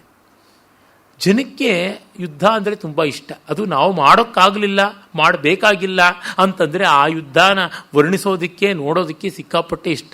ಕೈಲಾಗದೇ ಇದ್ದವರು ಇನ್ನೊಬ್ಬರು ಜಗಳ ನೋಡಿ ಸಂತೋಷ ಪಡ್ತಾರೆ. ನೀವು ಗಮನಿಸಿ ನೋಡಿ, ಇಬ್ಬರು ಹೊಡೆದಾಡ್ಕೋತಿದ್ದಾರೆ ಅಂದರೆ ತಡೆಯೋದಕ್ಕೆ ಹೋಗೋದಿಲ್ಲ. ಹೇಗೆ ನಡೆಯುತ್ತೋ ಮುಂದೆ ನೋಡೋಣ ಅಂತ ಕಿಟಕಿಗಳಲ್ಲಿ ನಿಂತುಕೊಂಡು ನೋಡ್ತಾರೆ. ಚೀಪ್ ಎಂಟರ್ಟೈನ್ಮೆಂಟ್, ಫ್ರೀ ಎಂಟರ್ಟೈನ್ಮೆಂಟ್ ಅಂತ. ಅದಕ್ಕೆ ಇಲ್ಲಿ ಪ್ರಕ್ಷೇಪಕಾರರ ಕೈವಾಡವು ಜಾಸ್ತಿ. ಪದ್ಯಗಳ ಮೇಲೆ ಪದ್ಯ, ಸರ್ಗಗಳ ಮೇಲೆ ಸರ್ಗ ಹಾಕ್ತಾನೆ ಇರ್ತಾರೆ. ಅಂದರೆ ವಾಲ್ಮೀಕಿ ರಚನಾ ಶಿಲ್ಪದ ಸ್ವಾರಸ್ಯ ಎಲ್ಲಿ ಕಾಣಸಿಗುತ್ತದೆಯೋ ಅಥವಾ ಪ್ರಕ್ಷೇಪಕಾರರದು ಪದ್ಯಗಳ ಸೌಂದರ್ಯ ಎಲ್ಲಿರುತ್ತದೆಯೋ ಅದನ್ನು ತತ್ಕ್ಷಣವೇ ಎತ್ತುಕೊಂಡು ಗಮನಿಸಿಕೊಂಡು ನೋಡಲೇಬಹುದಾಗಿದೆ. ಸುಮ್ಮನೆ ಪ್ರಕ್ಷೇಪ ಅಂತ ತಳ್ಳಿದ್ರೆ ನಷ್ಟ ನಮಗೇನೆ. ಮತ್ತು ಆ ಯುದ್ಧದ ಒಂದು ಸ್ವಾರಸ್ಯ ನಮಗೆ ಬದುಕಿನಲ್ಲಿ ಕಾಣಿಸುವಂಥದ್ದಲ್ವಲ್ಲ, ಯುದ್ಧಸ್ಯ ವಾರ್ತಾರಮ್ಯ ಅಂತಲೇ ಉಂಟು. ಏಕೆಂದರೆ ಕೇಳೋದು ಸ್ವಾರಸ್ಯ. ಈಗಲೂ ಅಷ್ಟೇ ನಮಗೆ ಸಾಮಾನ್ಯ ಪಾಮರರಿಗೆಲ್ಲ ಇಷ್ಟವಾಗತಕ್ಕಂಥದ್ದು ಈ ಥರದ ಕೋಲಾಹಲಗಳೇನೆ. ಮಕ್ಕಳ ಮೊದಲುಗೊಂಡು ಜಗಳಗಳನ್ನೇ ಇಷ್ಟಪಡ್ತಕ್ಕಂಥದ್ದು ಇವೆಲ್ಲ ಆಗಿ ಗಾತ್ರ ಬೆಳೆದಿದೆ. ಆದರೆ ತೊರವೆ ರಾಮಾಯಣದಲ್ಲಿ ಅಯೋಧ್ಯ ಕಾಂಡ ಅತ್ಯಂತ ಚಿಕ್ಕ ಕಾಂಡ. ನೋಡಿದಾಗ ತುಂಬ ಅನ್ಯಾಯ, ಕವಿ ಉತ್ತಮನಲ್ಲ ಅಂತ ಗೊತ್ತಾಗುತ್ತದೆ. ಅಯೋಧ್ಯ ಕಾಂಡ ರಾಮಾಯಣದ ಹೃದಯಭೂತವಾದದ್ದು. ಅಲ್ಲಿ ಬರುವ ಭಾವಕ್ಷೋಭೆ, ಮೌಲ್ಯ ಸಂಘರ್ಷ ಇನ್ನೆಲ್ಲಿ? ಮತ್ತೆ ಅಲ್ಲಿ ಯಾವುದೇ ಒಂದು ಪವಾಡಗಳಿಲ್ಲದೆ ನಡೆದು ಹೋಗುತ್ತೆ ಕಥೆ. ಅದಕ್ಕೆ ಪ್ರಾಯಶಃ ಅಗ್ಗದ ಕವಿಗಳು ಅದನ್ನು ವಿಸ್ತಾರ ಮಾಡೋದಕ್ಕೆ ಹೋಗೋದಿಲ್ಲ. ಮಹಾಕವಿಗಳಿಗೆ ಮಾತ್ರ ಅಲ್ಲಿಯ ಕರುಣರಸವನ್ನು, ಮೌಲ್ಯ ನಿರ್ಭರತೆಯನ್ನು ನಿರ್ವಾಹ ಮಾಡೋದಕ್ಕೆ ಸಾಧ್ಯವಾಗುತ್ತದೆ. ಆ ಕಾರಣದಿಂದ ವಾಲ್ಮೀಕಿ ರಾಮಾಯಣದಲ್ಲಿ ಅದು ತುಂಬ ದೊಡ್ಡದಾಗಿರ್ತಕ್ಕಂಥದ್ದು ಯುಕ್ತವಾಗಿದೆ. ತೊರವೆ ರಾಮಾಯಣದಲ್ಲಿ ಹಾಗಾಗಲಿಲ್ಲ. ಅದೇನೋ ಭಾಮಿನಿ ಷಟ್ಪದಿಯಲ್ಲೇ ಬರೆದ ಆ ಕವಿ ಕುಮಾರವ್ಯಾಸನಂತೆಯೇ ಕುಮಾರ ವಾಲ್ಮೀಕಿ ಅಂತೆಲ್ಲ ಹೆಸರಿಟ್ಟುಕೊಂಡ. ಏನೇ ಆಗಲಿ ತಿದ್ದಿನ ಮೀಸಂಬುಚೂಡ ಪ್ರಮದಂಬಗುಣ ಅಂತ ಪೆನ್ಸಿಲಲ್ಲಿ ಬರ್ಕೊಂಡಿದ್ದಾನೆ, ಮಸೀನಲ್ಲಿ ಚಿತ್ತಾರ ಮಾಡ್ಕೊಂಡಿದ್ದಾನೆ ಮೀಸೆ, ಅದನ್ನು ಹುರಿ ಮಾಡೋಕ್ಕಾಗತ್ತಾ? ಆಗೋಲ್ಲ. ಅದು DVG ಅವರು ಯಾವುದೋ ಒಬ್ಬ ಸಂಗೀತಗಾರನ ಕಚೇರಿ ಇಲ್ಲೇ ಆದಾಗ ಸ್ವಂತದ್ದಲ್ಲದ ಯಾವ್ಯಾವುದೋ ಎರವಲ್ ಸಂಗತಿಗಳನ್ನು ನುಡಿಸ್ತಾ ಇದ್ದಾಗ ಅವರಿಗೆ ಬೇಸರ ಎದ್ದು ಬಂದು ಈ ಸಾಲನ್ನು ಹೇಳಿದ್ರಂತೆ. ತಿದ್ದಿನ ಮೀಸಂಬುಚೂಡ ಪ್ರಮದಂಬಗುಣ ಅಂತ. ತ್ರಿಪ್ಪ ಪ್ರಮದಂಬಗುಣ, ತಿದ್ದಿನ ಮೀಸಂಬು. ತ್ರಿಪ್ಪ ಅಂದರೆ ಮೀಸೆ ಹುರಿ ಮಾಡೋಕ್ಕೆಲ್ಲ ಆಗುತ್ತದೆ, ಆಗುವಂಥದ್ದಲ್ಲ. ಪಾಪ ತೊರವೆ ರಾಮಾಯಣ ಆ ರೀತಿಯಲ್ಲಿ ತೊರೆಯುವುದೇ ಸರಿ ಅಂತ ಆಗಿ ಕೂತಿದೆ. ವಾಲ್ಮೀಕಿ ರಾಮಾಯಣ ಹಾಗಲ್ಲ. ಅದಾದ ಮೇಲೆ ನಾವು ವಿದ್ಯುಜ್ಜಿಹ್ವನ ಒಂದು ಮಾಯಾಪ್ರಯೋಗದ ಸರ್ಗವನ್ನು ನೋಡ್ತೀವಿ. ರಾವಣ ಯಾವ ಥರ ಡೆಸ್ಪರೇಷನ್ಗೆ ಬಂದ ಅಂದರೆ, ಹೇಗಾದರೂ ಮಾಡಿ ಸೀತೆಯ ಬುದ್ಧಿ ಕೆಡಿಸಬೇಕು ಅಂತಂದುಕೊಂಡು ವಿದ್ಯುಜ್ಜಿಹ್ವ ಅನ್ನುವ ರಾಕ್ಷಸನ ಮೂಲಕವಾಗಿ ರಾಮ ಲಕ್ಷ್ಮಣರ ಕೃತ್ರಿಮ ಶಿರಸ್ಸುಗಳನ್ನು, ಧನುರ್ಬಾಣಗಳನ್ನು ಮಾಡಿಸ್ತಾನೆ. ಮಾಡಿಸಿ ಅವ್ರನ್ನ ಕೊಂದು ತಂದದ್ದಾಗಿದೆ ತಾನೇ ನೋಡು ಅಂತ ಸೀತೆಯ ಮುಂದೆ ಕೊಡುಗೆ ತರಹ, ಉಡುಗೊರೆ ತರಹ ಇಡ್ತಾನೆ ಅಂತ ಬರುತ್ತದೆ. ಅದು ವಿಸ್ತೃತವಾಗಿ ಬೆಳೆದದ್ದು ಸರ್ಗವೇ. ಆದರೆ ಆ ಸರ್ಗದಲ್ಲಿ ರಾವಣನ ಆಟಾಟೋಪ ಬಿಟ್ಟು ಮತ್ತೆ ಇನ್ಯಾವ ಕಾವ್ಯ ಸೌಂದರ್ಯವೂ ಇಲ್ಲ. ಭವಸ್ವ ಭದ್ರೆ ಭವಸ್ವ, ಮತ್ತೆ ಅದು ಭವ ಇರಬೇಕಾಗಿತ್ತು. ಭಾರ್ಯಾಣಾಂ ಸರ್ವಾಸಾಂ ಈಶ್ವರೀ ಮಮ, ನೀನು ರಾಣಿಯಾಗು, ಯಾಕೆಂದರೆ ನಿನ್ನ ಗಂಡನ ಕುತ್ತಿಗೆಯನ್ನು ಕತ್ತರಿಸಿ ಬಿಟ್ಟಿದ್ದೀನಿ. ಕರಹಂತ ಸತೇ ಭರ್ತ ರಾಘವ ಸಮರೇ ಹತಃ ಚಿನ್ನಂತೆ ಸರ್ವತೋ ಮೂಲಂ ದರ್ಪಸ್ಥೆ ವಿಹತೋಮಯ. ನಿನ್ನ ಗಂಡನ ಕೊಂದದ್ದಾಯಿತು, ನಿನ್ನ ಬಿಂಕದ ಬೇರನ್ನು ಕತ್ತರಿಸಿದ್ದಾಯಿತು ಅಂತ ಹೇಳಿ ಸುಗ್ರೀವೋ ಗ್ರೀವಯಾಶೇತೆ ಭಗ್ನಯ ಪ್ಲವಗಾಧಿಪ, ಸುಗ್ರೀವನ ಕೊರಳನ್ನು ಕತ್ತರಿಸಿದ್ದೀನಿ, ಅವನು ಸತ್ತಿದ್ದಾನೆ, ಹೀಗೆ ಲಕ್ಷ್ಮಣನು ತೀರಿಕೊಂಡಿದ್ದಾನೆ, ಆ ತಲೆಗಳನ್ನು ನೋಡು ಅಂತ ತರ್ತಾನೆ. ಇತಿ ಪ್ರಹಸ್ತೇನ ಆನೀತಂ ಹತ್ವಾ ತಂ ನಿಶಿಮಾನುಷಂ ಸ ವಿದ್ಯುಜ್ಜಿಹ್ವೇನ ಸಹೈವ ತಚ್ಚಿರೋ ಧನುಶ್ಚ ಭೂಮೌ ವಿನಿಕೀರ್ಯ ರಾವಣ ವಿದೇಹ ರಾಜಸ್ಯ ಸುತಾಂ ಯಶಸ್ವಿನಿಂ ತಥೋಬ್ರವೀತ್ತಾಂ ಭವಮೇ ವಶಾನುಗ ಅಂತ ಹೇಳಿ ಆ ತಲೆಯನ್ನು, ಬಿಲ್ಲು ಬಾಣಗಳನ್ನು ಅವಳು ಮುಂದೆ ಎಸಿತಾನೆ. ಆಗ ಸೀತೆ ತುಂಬ ದುಃಖ ಪಡ್ತಾಳೆ. ಸಾ ಸೀತಾ ತಚ್ಚಿರೋ ದೃಷ್ಟ್ವಾ ತಚ್ಚ ಕಾರ್ಮುಕಮುತ್ತಮಂ ಸುಗ್ರೀವ ಪ್ರತಿಸಂಸರ್ಗಮಾಖ್ಯಾತಂಚ ಹನುಮತ ನಯನೇ ಮುಖವರ್ಣಂಚ ಭರ್ತುಸ್ತತ್ಸದೃಶಂ ಮುಖಂ ಕೇಶಾನ್ ಕೇಶಾಂತ ದೇಶಂಚ ತಂಚ ಚೂಡಾಮಣಿಂ ಶುಭಂ. ಅವನು ವಿದ್ಯುಜ್ಜಿಹ್ವ ಎಂಥ ನೀಚನೇ ಆದರೂ ಅವನ ಆರ್ಟಿಸ್ಟಿಕ್ ಸ್ಕಿಲ್ ಮಾತ್ರ ತುಂಬ ಚೆನ್ನಾಗಿದೆ. ಡಿಟ್ಟೋ ರಾಮನ್ ತಲೆಯಂತೆ ಮಾಡಿದ್ದ. ಎಲ್ಲಿವರೆಗೇಂದರೆ ಸೀತೆಯಿಂದ ಕಳುಹಿಸಲ್ಪಟ್ಟ ಚೂಡಾಮಣಿಯನ್ನು ಅವನು ತನ್ನ ಜಟಾ ಮಂಡಲದ ಮಧ್ಯದಲ್ಲಿ ಸಿಕ್ಕಿಸಿಕೊಂಡಿರುವಂತೆ ಅಲಂಕಾರ ಮಾಡಿದ್ದನಂತೆ. ಪ್ರಾಯಶಃ ಸೀತೆಗೇನಾದರೂ ಈಗ ನನಗಿರೋಷ್ಟು ಬುದ್ಧಿ ಇದ್ದಿದ್ದರೆ ಅದು ಸುಳ್ಳು ಅಂತ ಅಂದ್ಕೋತಿದ್ಲು ಅಂತ ಹೇಳ್ತೀನಿ. ಯಾಕೆಂದರೆ ರಾಮ ಅಲಂಕಾರ ಮಾಡಿಕೊಳ್ಳಬಾರ್ದು, ವನವಾಸದಲ್ಲಿ ನಿಂತಿದ್ದ, ಈ ಚೂಡಾಮಣಿಯನ್ನು ಸಿಕ್ಕಿಸಿರೋದ್ರಿಂದ ಡೂಪ್ಲಿಕೇಟ್ ತಲೆ ಅಂತ ಅಂದ್ಕೋಬೇಕಿತ್ತು ಅಂತ. ಅಂದರೆ ವಿನೋದಕ್ಕೆ ಹೇಳ್ತಾ ಇದ್ದೀನಿ, ಆ ಲೈಕ್ನೆಸ್ಸನ್ನು ಹೇಗೆ ತಂದಿದ್ದಾನೆ, ಏನು ಕಪಟ ಮಾಡಿದ್ದಾನೆ ಅಂತಕ್ಕಂಥದ್ದು. ಆ ವಿದ್ಯುಜ್ಜಿಹ್ವನ ಜಾಣ್ಮೆ ತುಂಬ ಚೆನ್ನಾಗಿದೆ. ಆಮೇಲೆ ಪಾಪ ಇವಳು ಸಂಕಟಪಟ್ಟು ಉಮ್ಮಳಿಸಿಕೊಂಡು ಬರುವ ದುಃಖದಲ್ಲಿ ವಿಜಗರ್ಹೇತ್ರ ಕೈಕೇಯಿಂ ಕ್ರೋಶಂತಿ ಕುರರೀಯಥ, ಅಳ್ತಾ ಕೈಕೇಯನ್ನು ಮೊದಲು ಬೈತಾಳೆ. ವಾಲ್ಮೀಕಿ ಮಹರ್ಷಿಗಳ ಸೀತಾರಾಮಾದಿಗಳ ಮಾನುಷ ಭಾವ ಚಿತ್ರೀಕರಣ ಈ ಸನ್ನಿವೇಶಗಳಲ್ಲಿ ಗೊತ್ತಾಗುತ್ತೆ. ಸಕಾಮ ಭವ ಕೈಕೇಯಿ. ಎಷ್ಟೋ ಬಾರಿ ಹೇಳಿದ್ದೀನಿ, ಸೀತಾರಾಮರು ಹಲವು ಬಾರಿ ಹೇಳ್ತಾರೆ, ಈಗಳಾದರೂ ಕೈಕೇಯಿಗೆ ಹೊಟ್ಟೆಗೆ ಹಾಲು ಹುಯ್ಕೊಂಡಂಗೆ ಆಯ್ತಾ, ಅವಳ ಹೊಟ್ಟೆಗೆ ತಣ್ಣಗಾಯ್ತಾ ಅಂತನ್ನುವಂಥದ್ದು ಅನಿಸುತ್ತದೆ. ಹೀಗೆ ಅಂದಾಗಲೇ ರಾಮಾಯಣಕ್ಕೆ ರಾಮಾಯಣತ್ವ ಬರುವುದು, ನಮ್ಮ ಅಂತರಂಗಕ್ಕೆ ಹತ್ತಿರವಾಗುವುದು. ಇಲ್ಲದೇ ಇದ್ದರೆ ಇದು ಅವಾಸ್ತವ ಅಂತ ಅಂದ್ಕೊಂಡು ಬಿಡ್ತೀವಿ, ನಮಗೆ ಎಟುಕಲಾಗದ ಆದರ್ಶ ಅಂತ ಅಂದ್ಕೋತೀವಿ. ಭಾವಗಳ ಸಂಚಲನ ಹೀಗಿರಬೇಕು. ಕುಲ ಮುತ್ಸಾದಿತಂ ಸರ್ವಂ ತ್ವಯ ಕಲಹಶೀಲಯ್ಯ. ಅಯ್ಯೋ ಜಗಳಗಂಟಿ ಮನೆಯೆಲ್ಲ ಹಾಳು ಮಾಡಿದೆಯಲ್ಲೇ ಮನೆ ಮುರುಕಿ. ಅಪ್ಪಟ ಕನ್ನಡದಲ್ಲಿ ಮಾತಾಡಿಕೊಂಡ್ರೆ ಸೀತೆ ಹಿಂಗೆ ಬೈತಾಳೆ. ಆರ್ಯೇಣ ಕಿಂತೆ ಕೈಕೇಯಿ ಕೃತಂ ರಾಮೇಣ ವಿಪ್ರಿಯಂ. ಅಯ್ಯೋ ನನ್ನ ಗಂಡ ನಿನಗೆ ಏನೇ ತೊಂದರೆ ಮಾಡ್ದ, ಹಾಳು ಬಿದ್ದೋಳೆ ಅಂತನ್ನುವ ತರಹ ಇಂಥ ಅನ್ಯಾಯ ಮಾಡಿಬಿಟ್ಟಿಯಲ್ಲ, ಯದ್ ಗೃಹಾಚೀರವಸನಂ ದತ್ವಾ ಪ್ರವ್ರಾಜಿತೋವನಂ, ನಾರಬಟ್ಟೆ ಉಡಿಸಿ ಕಾಡುಗಟ್ಟಿದ್ದು ಅಲ್ಲದೆ ಈಗ ಆತನು ಸಾಯುವಂತೆ ಮಾಡಿದೆಯಲ್ಲೇ ನೀನು ಅಂತನ್ನುವಂತೆ ಪಾಪ ತುಂಬ ದುಃಖ ಪಡ್ತಾಳೆ, ಗೋಳಾಡ್ತಾಳೆ. ಪ್ರವರಸೇನ ಸೇತುಬಂಧ ಅಂತ ಒಂದು ಕಾವ್ಯ ಬರೆದಿದ್ದಾನೆ. ಆ ಕಾವ್ಯದಲ್ಲಿ ಈ ಮಾಯಾ ರಾಮಶಿರಸ್ಸನ್ನು, ಕೃತ್ರಿಮ ಶಿರಸ್ಸನ್ನು ನೋಡಿದಾಗ ಸೀತೆ ಕಂಗಾಲಾಗಿ ಗೋಳಾಡುವುದು ತುಂಬ ಅಹಮಾಮಿಕೆಯ ವರ್ಣನ ರೂಪವಾಗಿ ಬರೆದಿದ್ದಾನೆ ಅಂತ ಆನಂದವರ್ಧನ ಧ್ವನ್ಯಾಲೋಕದಲ್ಲಿ ಹೇಳ್ತಾನೆ. ಹೀಗೆ ಈ ಸನ್ನಿವೇಶ ಮುಂದಿನ ಕವಿಗಳಿಗೆ ತುಂಬ ಸ್ಫೂರ್ತಿದಾಯಕವಾಗುತ್ತದೆ. ಮತ್ತೆ ಸೀತೆಯು ದುಃಖ ಪಡ್ತಾಳೆ. ಅಹಂ ದಾಶರಥೇ ನೋಡ ಮೋಹಾತ್ ಸ್ವಕುಲಪಂಸನಿ ಆರ್ಯಪುತ್ರಸ್ಯ ರಾಮಸ್ಯ ಭಾರ್ಯಾ ಮೃತ್ಯುರಜಾಯತ. ಅಯ್ಯೋ, ನನ್ನಂಥ ಪಾಪಿಯ ಕೈ ಹಿಡಿದು ರಾಮ ಸಾಯುವಂತೆ ಆಯಿತು, ನನ್ನಿಂದಾಗಿಯೇ ರಾಮ ಸಾಯುವಂತೆ ಆಯ್ತಲ್ಲ ಅಂತ ದುಃಖ ಪಡ್ತಾಳೆ. ಹಾಗೆ ದುಃಖಪಟ್ಟಾಗ ರಾವಣ ಸಂತೋಷ ಪಟ್ಟುಕೊಂಡು ಇವಳು ಬುದ್ಧಿಯನ್ನು ಬದಲಾಯಿಸ್ಕೋತಾಳೆ ಅಂತ ಹೊರಡ್ತಾನೆ.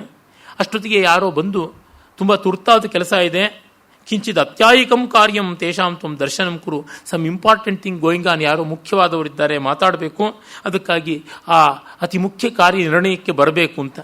ಅದಿನ್ನೇನೂ ಇಲ್ಲ, ವಾನರ ಸೇನೆಯನ್ನು ರಾಮನನ್ನು ಎದುರಿಸೋದು ಹೇಗೆ ಅಂತ ಆ ಪ್ಲಾನಿಂಗಿಗೆ ಅವಸರವಾಗಿ ಹೋಗ್ತಾನೆ.